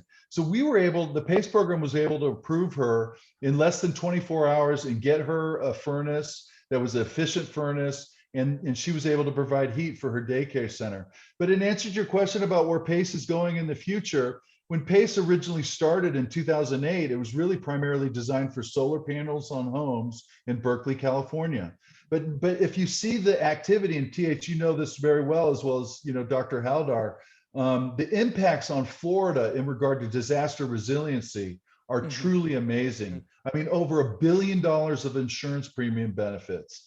And so when you see the public policy amended and expanded to address community issues that state budgets and federal budgets have a problem in addressing, this private investment can be leveraged to solve those community problems. And Gavin, do we have one more minute, one more minute, looks like, for another question? Yes, sure. Yes, you do. Go ahead.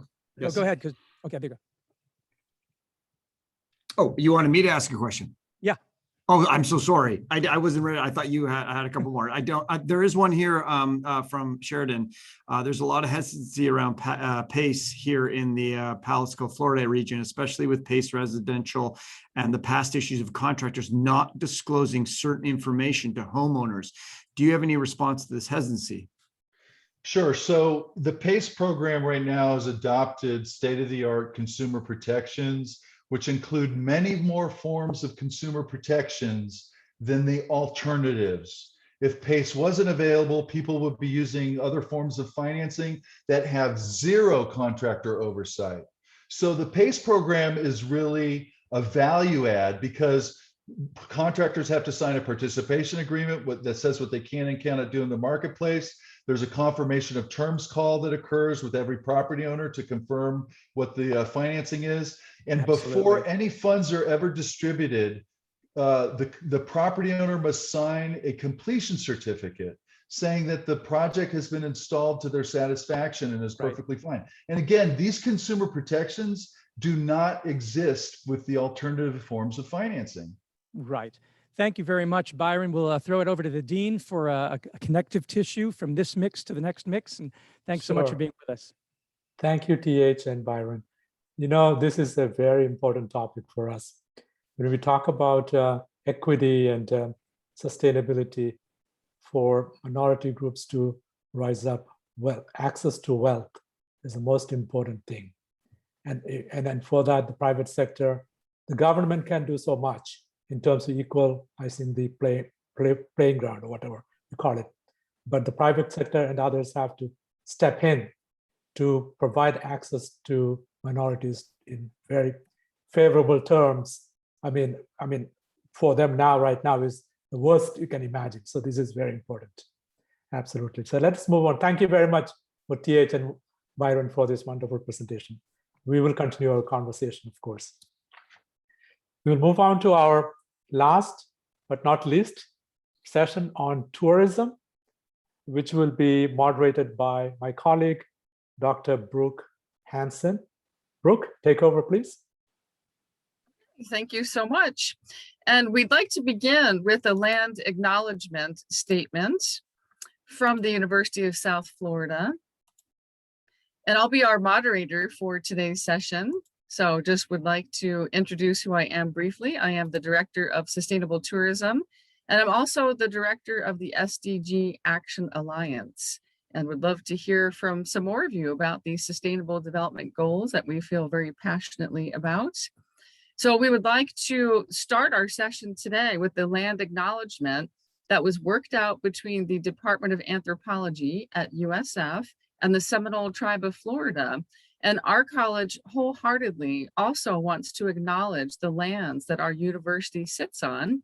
So you can see our land acknowledgement statement here, talking about the ancestors of the Seminoles and the Calusa and Tocobaga, which specifically were in the Tampa Bay area. And that we recognize the continuing impacts of colonization on Indigenous communities. And we also recognize all of the other Native Americans that reside in Florida. And I'm very pleased to say that some of my partners who will be presenting today have also been working on land acknowledgements in some of their tourism operations. So that's very exciting to think about that.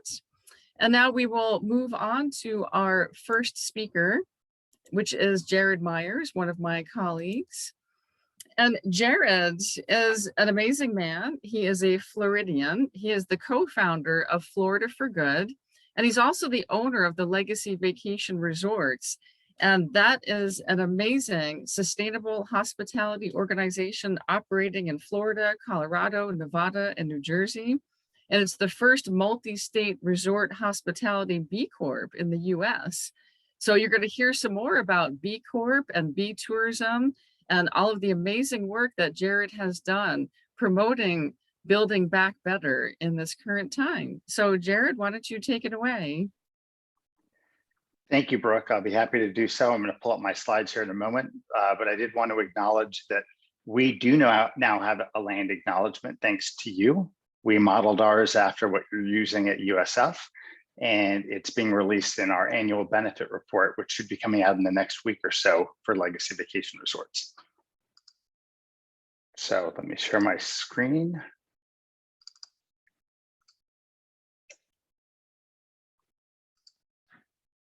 Okay, so what I'd like to talk to you all about today is bee tourism and why we have the need for bee tourism in this world. There's a lot of wonderful travel and tourism organizations, but at the end of my at the end of this dialogue, you should understand why bee tourism occupies a unique place and why we need organizations like this.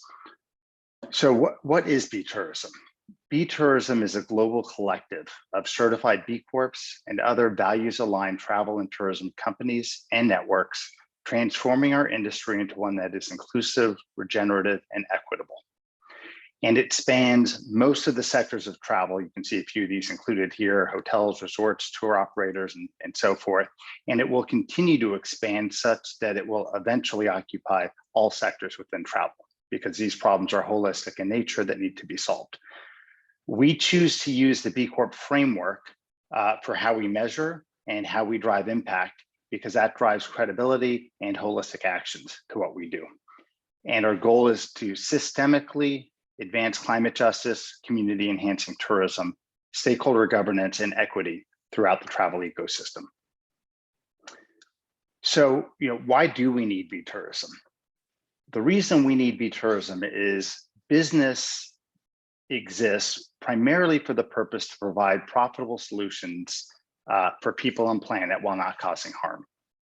But the traditional travel and tourism model is not doing that. And then those that claim to be doing that are typically lacking transparency and accountability to those actions. So how is it that bee tourism does this in a way that we can actually believe in, and what is the practices that we undertake? Well, we meet monthly and we have regular gatherings and communications where we share our best practices. What's unique, I would say, about this organization is we favor collaboration over competition. And so what that means is I am very happy to share my best practice with someone that may be typically considered a competitor in my industry, because I want them to do the same thing, because we realize that the massive problems we're trying to solve only happen if we all walk in hand together in that same direction. So we educate each other and we promote working through a partnership model. So like the Sustainable Development Goal, partnerships is a key element by which we operate. We also foster community and support each other because we have this shared value system. And then we take that community towards collective action. These are a few examples in which we're working today and will continue to work going forward. But to drive systems change, you need a massive amount of companies to go in that same direction. And so that's why collective action is needed. So we believe in stakeholder capitalism. We seek climate justice and social justice, as well as racial and gender equity. We promote civic education among our employees and constituents. We look to preserve culture and heritage in everything that we do. Our history is very important, and we drive towards the Sustainable Development Goals. One of the ways that we do this, again, which I believe is unique to bee tourism, is we have a very good measurement and benchmarking system in place. And we obtain that through B Lab, which is a nonprofit out of Pennsylvania that's behind the B Corp movement. They have a free tool called the Bee Impact Assessment used by over 100,000 businesses in over 70 countries. And we use that to ensure that we have this stakeholder focus and that we're making impacts for all stakeholders and that we're not just making profits as a company. They also have a tool called the SDG Action Manager, which aligns and was developed with the UN Global Compact to make sure we're making progress on the 17 Sustainable Development Goals. And when we do that, we drive positive stakeholder impact and we focus on that as much as we would focus on profits as a business. So to give you a feel for who some of our partners are within the Bee Tourism Collective, it's certified B Corps themselves up top. These are all B Corps within the travel and tourism sector. So I'll be meeting with them at our next meeting next week. We partner closely with other like-minded tourism networks. After I speak, you'll hear from Crest, who's a partner of ours, as is the Transformational Travel Council, the Future of Tourism, and Tourism Declares. And then we unite with the responsible business community at large, because travel and tourism does not exist by itself in a bubble. It's part of a larger business community, which needs to act in a certain direction if we want to tackle, the biggest issues facing people on planet. That includes Imperative 21, B Lab, 1% for the planet, and a few others. Now, the way that we came together as a collective representing the travel industry was inspired by the B Corp community at large. And we looked at other collectives that existed within there. And as you can see here on this chart, there's a variety of ways that collectives can come together and have in the B Corp community. Some have come together over climate, the B Corp Climate Collective, which we're very active in. Some are regional in nature. So B Locals exist in 19 different markets in North America. Florida for Good is that representative here for the state of Florida, but you have them by cities, by states, or by larger regions. It can be by function and role. We the Change is a great women's empowerment initiative, focused of collective of women CEOs and leaders, or those who identify as being women. And B Tourism represents an industry, much like B Academics does. So B Academics works with universities and colleges to help educate students about B Corps, about how to use your business as a force for good, and what stakeholder capitalism is all about. So here's a few brands that you might recognize, which are some of the maybe more well-known B Corps that are either global, national, or local in nature. And as you can see, there's about 10,000 or over 10,000 benefit corporations now in the world. 4,000 of those are certified, which is not an easy process, but it is the difference between a company saying they're doing something and actually proving they're doing something a lot of the time. It's in over 70 countries and 150 industries, and we all share one unifying goal. So, what should the future of tourism look like? Well, we envision it as the global tourism industry that uses travel as a force for good to help cities, regions, and countries improve the environmental, social, and economic performance of their visitor economy and become more sustainable and healthy places to visit, meet, and live in. And this art was borrowed from Imperative 21, some artists putting it together that try to visually describe kind of what are we trying to do overall. And this shows some of the shifting perspectives and mentalities that we believe are necessary in our society if we really want to solve these problems. So B Tourism's goals. First goal, we want to align travel dollars. We want people to be able to align their travel dollars and their personal values. It's no longer a time where you spend money and don't know where the money goes. In this high-tech age and transparent age, you can find out if your money is making the world better or worse, or if it aligns with your values or it doesn't. We want to ensure that every time a traveler spends money, they know how that money is going to be used and does it further their value system. We want to encourage travel that regenerates ecosystems in harmony with all of its parts. Nothing is independent and by itself, and that ties into the next point that everything is interdependent, it's interconnected. What we do in one area does impact another area. When you embrace those concepts, you can be more deeply fulfilled and you can be more congruent in how you live your life. We want to use travel and tourism as a force for good. We want travelers to cultivate connections with their families and friends. We want them to create their own unique experiences and memories, reduce their stress, improve their health, enhance their creativity and abilities, and enrich their appreciation for life itself. Travel helps us do that, and it should do that. And travel is good when it shares prosperity among all of its stakeholders. The concern is when all the prosperity only goes to the shareholders and the communities are ignored and the environment is ignored, and it's very one-directional. Travel can exist where everyone benefits and there is a shared prosperity, and it must exist under those terms in order for it to be sustainable. Hey, Jared, it's Gavin, the producer. I know you've got a video and we're sort of running out of time. I also had a request in the chat. Thomas, TH was saying that he loved your slide and wanted to see if you could put it up. It was, did anyone get a screenshot of the slide Jared showed that reframed the approach? It was brilliant. So if you could just put that up, I think that's the one he's talking about. If people wanted to take a quick screenshot, he was really interested in that. And then I know you do have a video. Did you want to just do one more slide and then throw to the video? Let's do that. That's perfect. Some of this is discussed in the video, so I won't talk about this slide too much, but this is my company, Legacy Vacation Resorts, and I'm showing the video in this to show the proof that what I'm talking about isn't just some fancy dream that may or may not be possible. We do it today, and there's a lot of organizations that do this today. We just need more organizations doing that. So yes, let's go on over to the video now. Thank you. Here comes the video now. Resorts, a certified B Corporation. Our company boasts 8 locations across Florida, Colorado, Nevada, and New Jersey. As a B Corporation, our mission is to provide you, your family, and friends with lasting memories and a unique vacation experience in a manner that respects our employees, our environment, and our community. That's not going to work. What's a B Corporation, you ask? A B Corporation, or B Corps as we like to call them, are companies that place importance on the triple bottom line of people, the planet, and prosperity. B Corps are a new type of company. They use the power of business to solve social and environmental problems. And I don't just mean the power generated through 100% renewable energy, like our resort in New Jersey. A B Corp to a company is what the USDA organic certification is to milk, but it goes way beyond a product.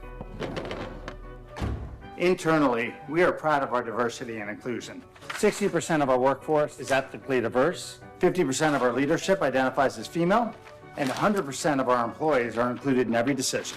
We also pay a living wage. What's a living wage, you ask? A living wage covers essential things like food, housing, and clothing. We pay over 50% more than the minimum wage to our employees. Finally, we provide scholarship opportunities, volunteer programs, and income advance and savings programs. We are one of the only United States companies to provide a cash advance to assist our workforce with financial emergencies while building their credit. How big of a deal is it being a B Corp? Bigger than my baseball card collection. Some big name B Corps you've heard of that are part of the movement: Patagonia, Ben & Jerry's, 7th Generation, Athleta, and 3,200 more around the world. What does being a B Corp mean to our guests? Well, for one, it means offsetting the carbon footprint of your entire stay when you book directly with us. We realize until we are operationally carbon neutral, we need a little help along the way. That's where carbon offsetting comes in. Carbon footprints are created every day, from watching this video on your phone to sitting in one of our hot tubs eating Ben & Jerry's. Tastes sustainable. To offset our carbon footprint and the footprint from your stay, we support efforts to plant trees and recapture carbon, thus achieving carbon neutrality. Plus, we donate 1% of our revenue to environmental organizations in support of our 1% for the planet commitment. Thanks, Legacy. We have multiple electric vehicle chargers at each resort, and each hotel check-in receives a reusable water bottle. Plus, there are recycling bins around each property. So why are we doing this? For a cool marketing ploy to ultimately make more money? No. My career started in an unethical and unsustainable workplace, and I wanted to create the complete opposite of that. No garbage here. Our passion is to provide a variety of options for travelers of all ages, from beaches to mountains to world-class attractions and theme parks, all in comfortable, inviting, and sustainable accommodations. But we're always looking to do more. If you have an idea or have any questions, email me at jared@legacyvacationresorts.com. And don't think that since we got our B Corp certification that we're going to rest on our laurels. It comes up for renewal every 3 years, and we take our certification very seriously. To those that have not yet stayed with us, we can't wait to welcome you. And to our returning guests, we look forward to seeing you again soon.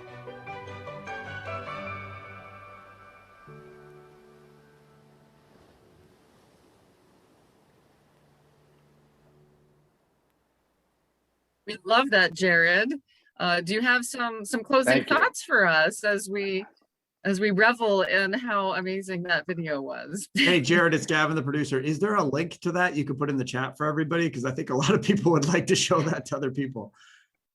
Yes, I'll do that as soon as I'm actually it might be right. Let me try it right now. Oh, you can do it after. It's no problem. We just wanted to grab. Yeah, we're gonna get on to the next speaker. Okay, that would be. I believe that's wonderful. it. So thank you all. I'll pass it back to you, Brooke. I guess I would just conclude and say that this is possible. It's happening right now. My company is just one of many that's doing it. We just need many more to embrace these ideals, and we can make some real good progress out there, and they're profitable. So thank you. We are so grateful for you. I'm inspired. And our next speaker is equally as inspiring and doing so much for the country and the world as it relates to sustainable tourism and responsible travel. So up next, we have Dr. Gregory Miller, who is the Executive Director of the Center for Responsible Travel.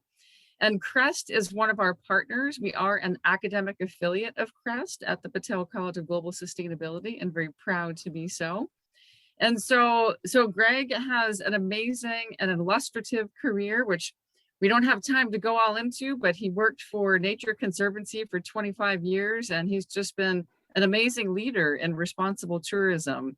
He joined CREST as the executive director in 2019 and has started so many amazing initiatives since then in these few years that he's been there, and he'll share some of those with us today. So I'm going to toss it over to you, Greg.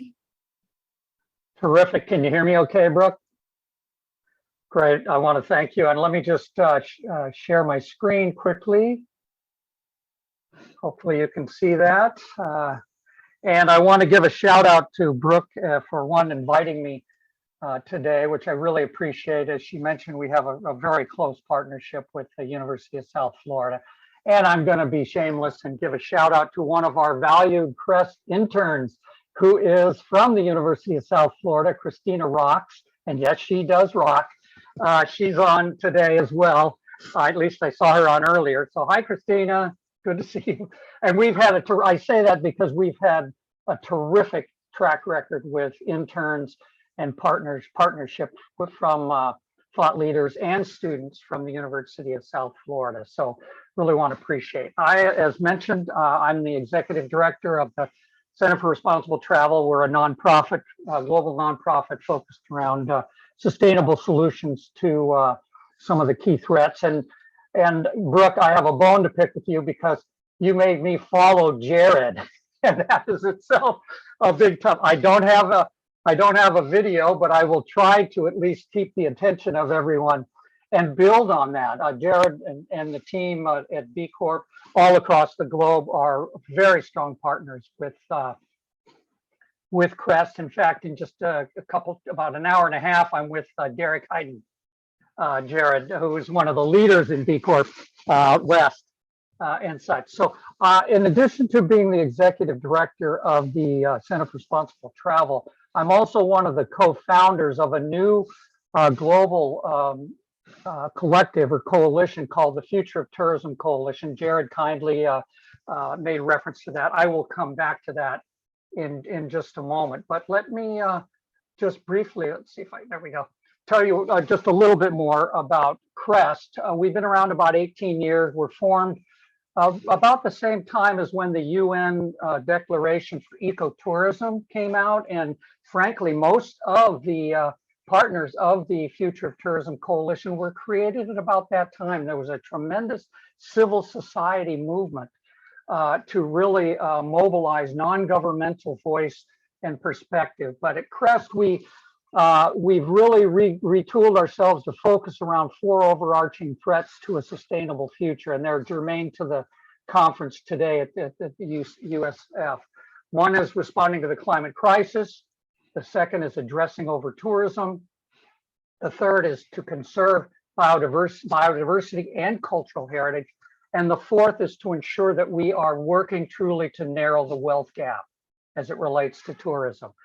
You can see down below there, we use a combination of tools of advocacy, collaboration, conferences. We have a number of field projects. You can see our over on the right in the map.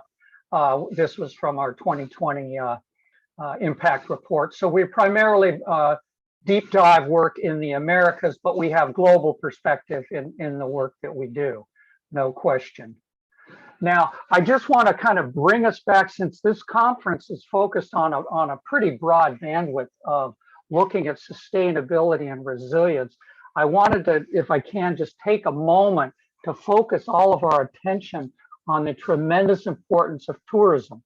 And with COVID-19 and the pandemic and this extraordinary and painful and even tragic pause, it's very important for us to remember that pre-COVID tourism generated about 10 to 11% of the GDP globally. And maybe 1 in 10 jobs or even more were in tourism, with a pretty high percentage of women being employed within tourism. Whether they were at the jobs they wanted is a question I think we all tend to ask. One of the big points I want everyone to realize and remember, please, is that sustainable tourism, as Jared has pointed out, at really that high bar with B Corp, as well as what I'm going to focus on as well. Sustainable tourism is an experience-based economy, one that, if when done right, can be truly sustainable, as opposed to unsustainable or destructive extraction-based economies. And this is very important because we have, in a number of countries, in fact, as you'll see there, more than 125 countries globally depend on a major capacity on tourism for their well-being, for their people, for their country, et cetera. And that is an extraordinary thing when you look at experience versus extraction. I say that because in the developing world, where so much of both our biodiversity and cultural and linguistic diversity and richness is found in the emerging or developing world, well, more than 80% of those countries depend on tourism in a major way for hard currency. And I emphasize that because I know there were some conversations earlier about economics, and this is a significant driver for the well-being of people and place. Now, when we looked at this at Crest, and we've, I said we've been around 18 years. Last fall, 2019, I guess 2 falls ago, pre-COVID, we and several other organizations, which are down at the bottom of this slide, we got together and started talking about how we can be, and I love the way that Jared said exactly what I'm going to say, and that's collaborate rather than compete. It's looking at this new paradigm of collaboration as opposed to a rather single-minded competition. We started to have these conversations between Crest, Destination Stewardship Center, Green Destinations, STI, Tourism Cares, the Travel Foundation, to where in June of 2020, we rolled out our new Future of Tourism Coalition, which is truly global. Now, one of the things if you want to get more information, excuse me, about our coalition, I encourage you to go to our website, futureoftourism.org. There's a plethora of good information and what have you, and Jared is involved in this, and we really appreciate that as well. Of course, Jared is a partner. But I want to underscore that both tourism and outdoor recreation, which to me are one and the same, they're just different pieces of the puzzle. These are important inputs, and we need to look at tourism as an input for destinations and communities to be truly the center of tourism, that we want to work for functional, stable systems. Resilience is a tremendous element to our success. And Jared correctly, of course, pointed out as well that it's so important to have metrics that matter. Now, what I want to underscore again from our coalition's perspective is that all of our efforts are putting the communities and the destination at the center of the future of tourism. And so we're looking at public, private sector, the NGO community, trying to build that, basically that three-legged stool in terms of looking at sustainable solutions in that regard. One of the Hey, Greg, key it's Gavin. It's Gavin calling, the producer. You got about a minute left. We're running a little long, so I just wanted to just jump in. Oh, we are? And then, Oh, okay. oh yeah, yeah. So if we got about a minute, and then we'll bring back. Oh, okay. Well, then let me. Yeah, that's wow. That's really fast. I'm not even getting 10 minutes in. Okay. One of the. Let me just, Greg, why don't we have you go till about 12:40? I think that'll be fine. We have a little extra time. So yeah, one of the things then, let me just summarize, because yeah, that's kind of a surprise here. Based on some of this, we've identified a couple of key strategies. Let me just close with this. We want to make sure that we're looking at a systems approach, that we're scaling up business initiatives and increasing domestic tourism. We also want to address the carrying capacity and over tourism at destinations and ensuring the equitable distribution of all resources. Now, what I want to just leave you with, to find sustainable, resilient tourism, we need several factors. We need genuine industry and government leadership. We need a holistic planning and adaptation and resiliency. We need quality of visitation, not quantity of visitors. And as I mentioned before, we need measures that measuring what matters to ensure that we're protecting both the natural, cultural, and spiritual resources of place. So please, happy to answer any questions. I hope that was a more abbreviated version, and thanks for your attention. Bye. Thanks so much, Greg, and we can have some further discussion as we will have a few minutes for question and answer and things like that going forward.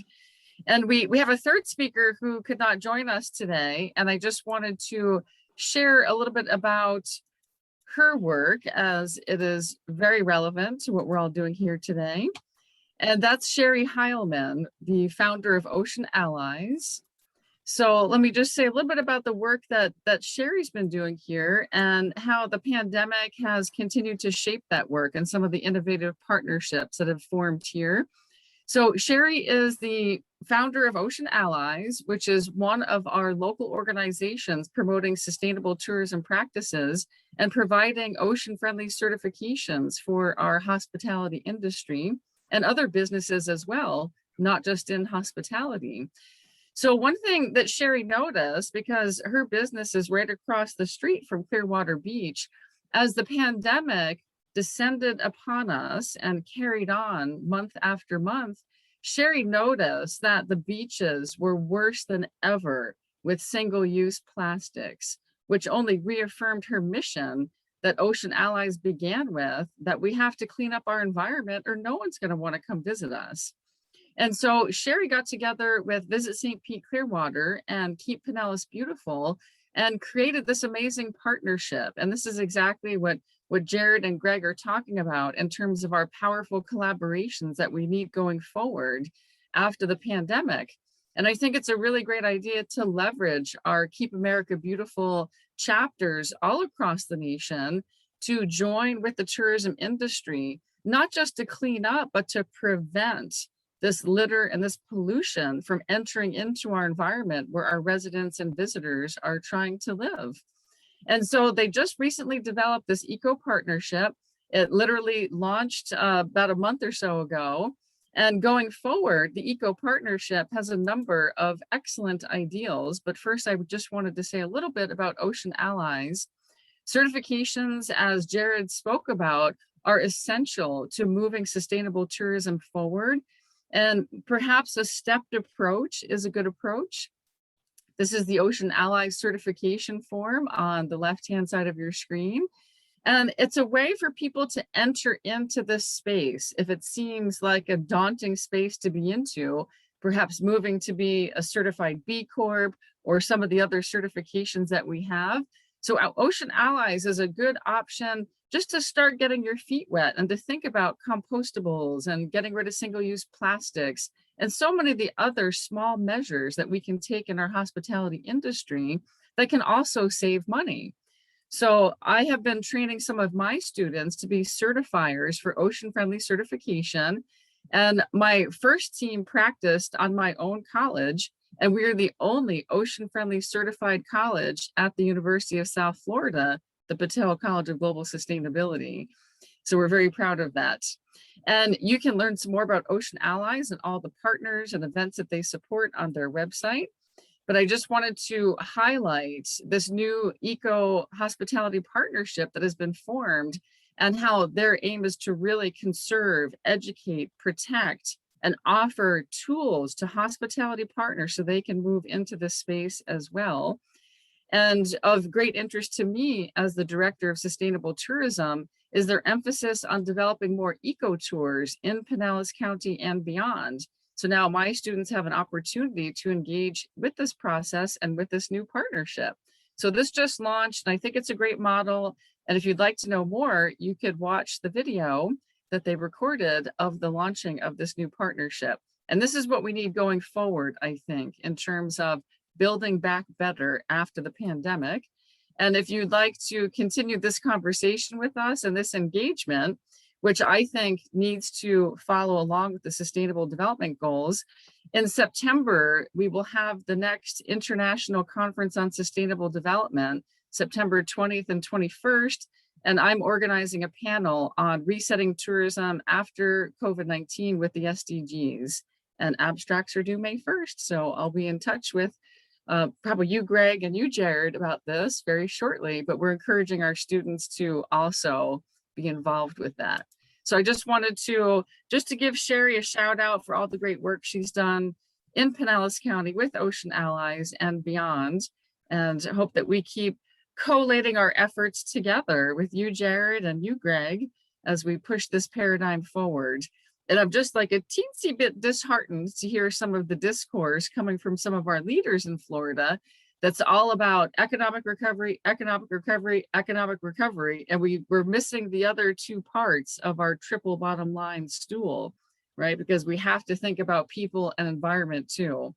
So that being said, Gavin, do we have questions from the audience?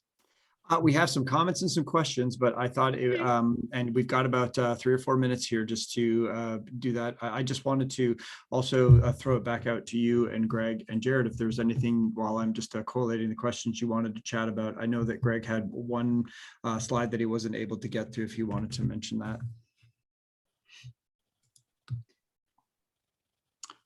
No, I think I'm good on that rather than just jump back to any particular point. Thanks, though.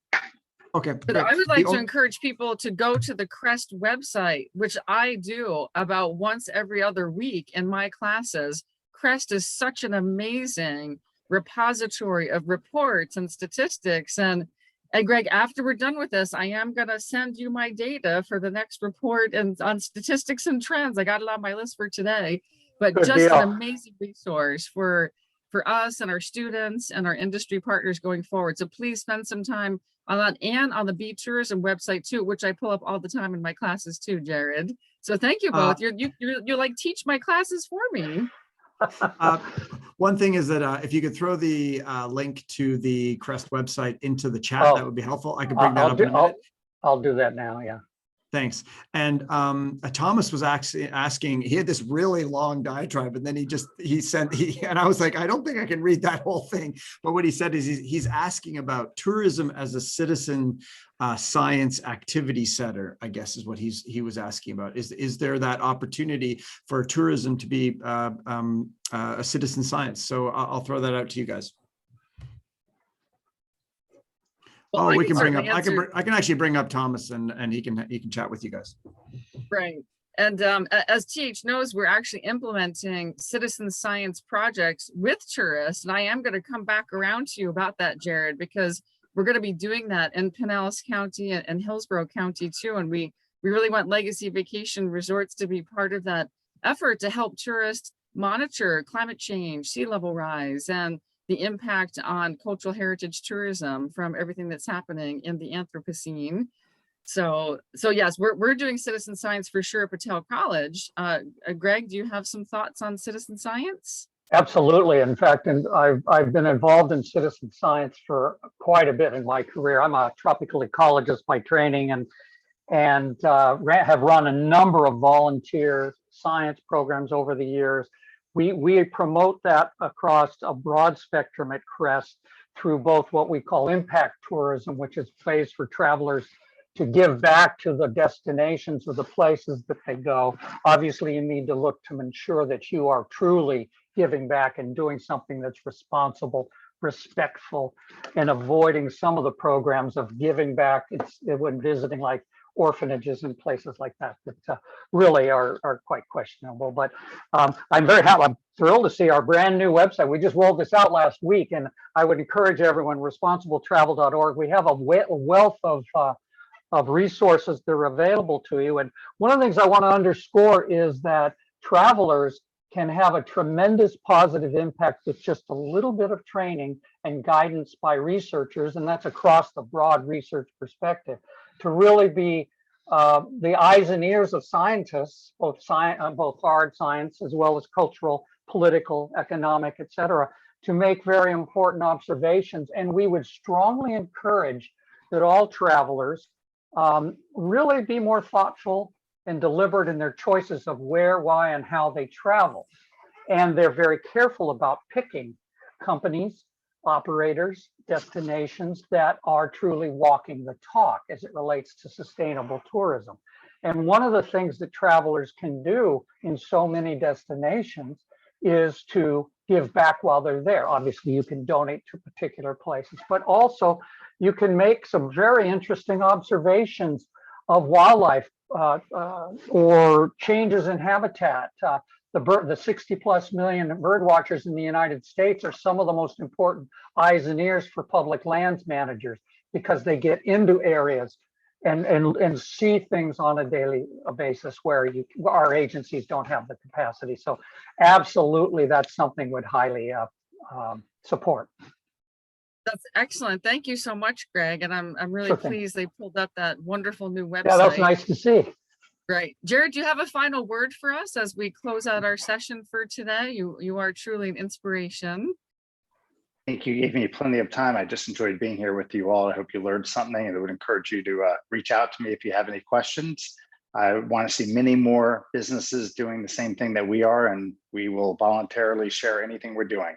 Again, we're collaborators here, so thank you. Thank you so much, and I'll be in touch with both of you soon, I promise. So thanks a lot for being here today.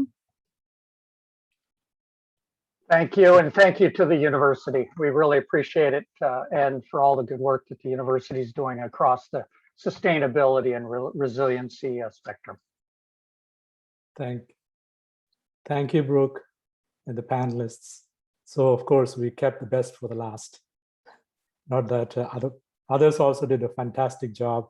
So all left for me is to thank. I have to thank so many people. This is really, really great. But before that, talking about travel, I would like to, I know many of you know this quote from the great American humorist Mark Twain: "Travel is fatal to prejudice, bigotry, and narrow-mindedness," of course. Now, one thing that I'm so proud about our college is that we really like to talk to our sustainability practitioners. Unlike many other academic towers, I have been to a few of them, we bring in other academics and talk to each other about high theory and stuff like that. Our academics are really great. They know their theories, the practices, but they also work with our community partners, our industry partners. They're very important for us, very important partners indeed. This, I'm not the one who should judge it, but I can say that with all honesty that this has been a great conference, and I'm so thankful that to our several people that I should thank, the co-chairs, Kelly Gaskell and Subrata Bandy. I would like to bring up Kelly's face there, Gavin, if you can, if she's there. And I know that she was like, I'm not coming on camera. Oh, okay, that's okay. All right. I know she told me, I know Subrata's here. I can bring him up, but maybe he can hold up a picture. He can hold up a picture of Kelly, but I know that she, and of she course, was like, you know, Kelly has a team of expert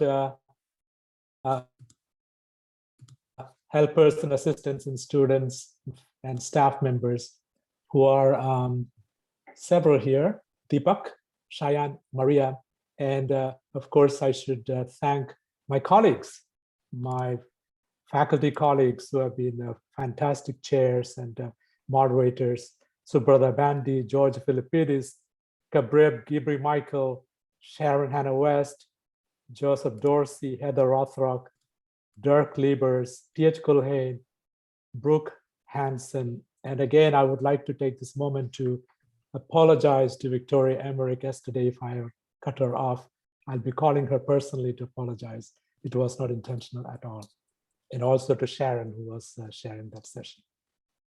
And finally, I would like to thank our sponsors, Coca-Cola Beverages of Florida, our platinum sponsors, especially Erin Black and John Mitchell, and IPG, our green sponsor, Jay Bolus and Janice Lott. Thank you so much for your generosity.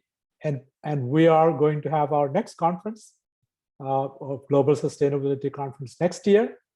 And please watch out for our announcements coming very soon, perhaps later this year. And I asked my students, our students, to contact our speakers, our sponsors, for opportunities for internships and things like that. And we have a fantastic internship program here in our college. And finally, I would like to thank our producers, Jumpwire Media, Gavin, Michael, and Ben. Gavin, thank you so much for doing so much of my work, which made it so easy. Well, you know what? I wish there was a big audience. We could give a big round of applause. You did a fantastic job for someone who's not like you are obviously a very intelligent person and you know what you're doing, but not many people. You did a great job today. So great job. Well, thank you so much, Gavin. And Yes. I'm just going to say one last thing is that I put the videos just because I have a link. I put a link in the chat right now for if people want to see the videos from day 1 and day 2, they will appear on that link. And of course, I should, someone who is probably watching perhaps here, our finance manager, Shirley Boyd, of course, she is behind paying all the bills and things like that. Of course, Shirley, thank you. So that's it. So this is the end of the program. Thank you again, everyone, for the participants, for the speakers, our students, and everyone. Thank you so much. So goodbye until next time. Bye-bye. Thank you all. Bye. Thank you. Bye-bye.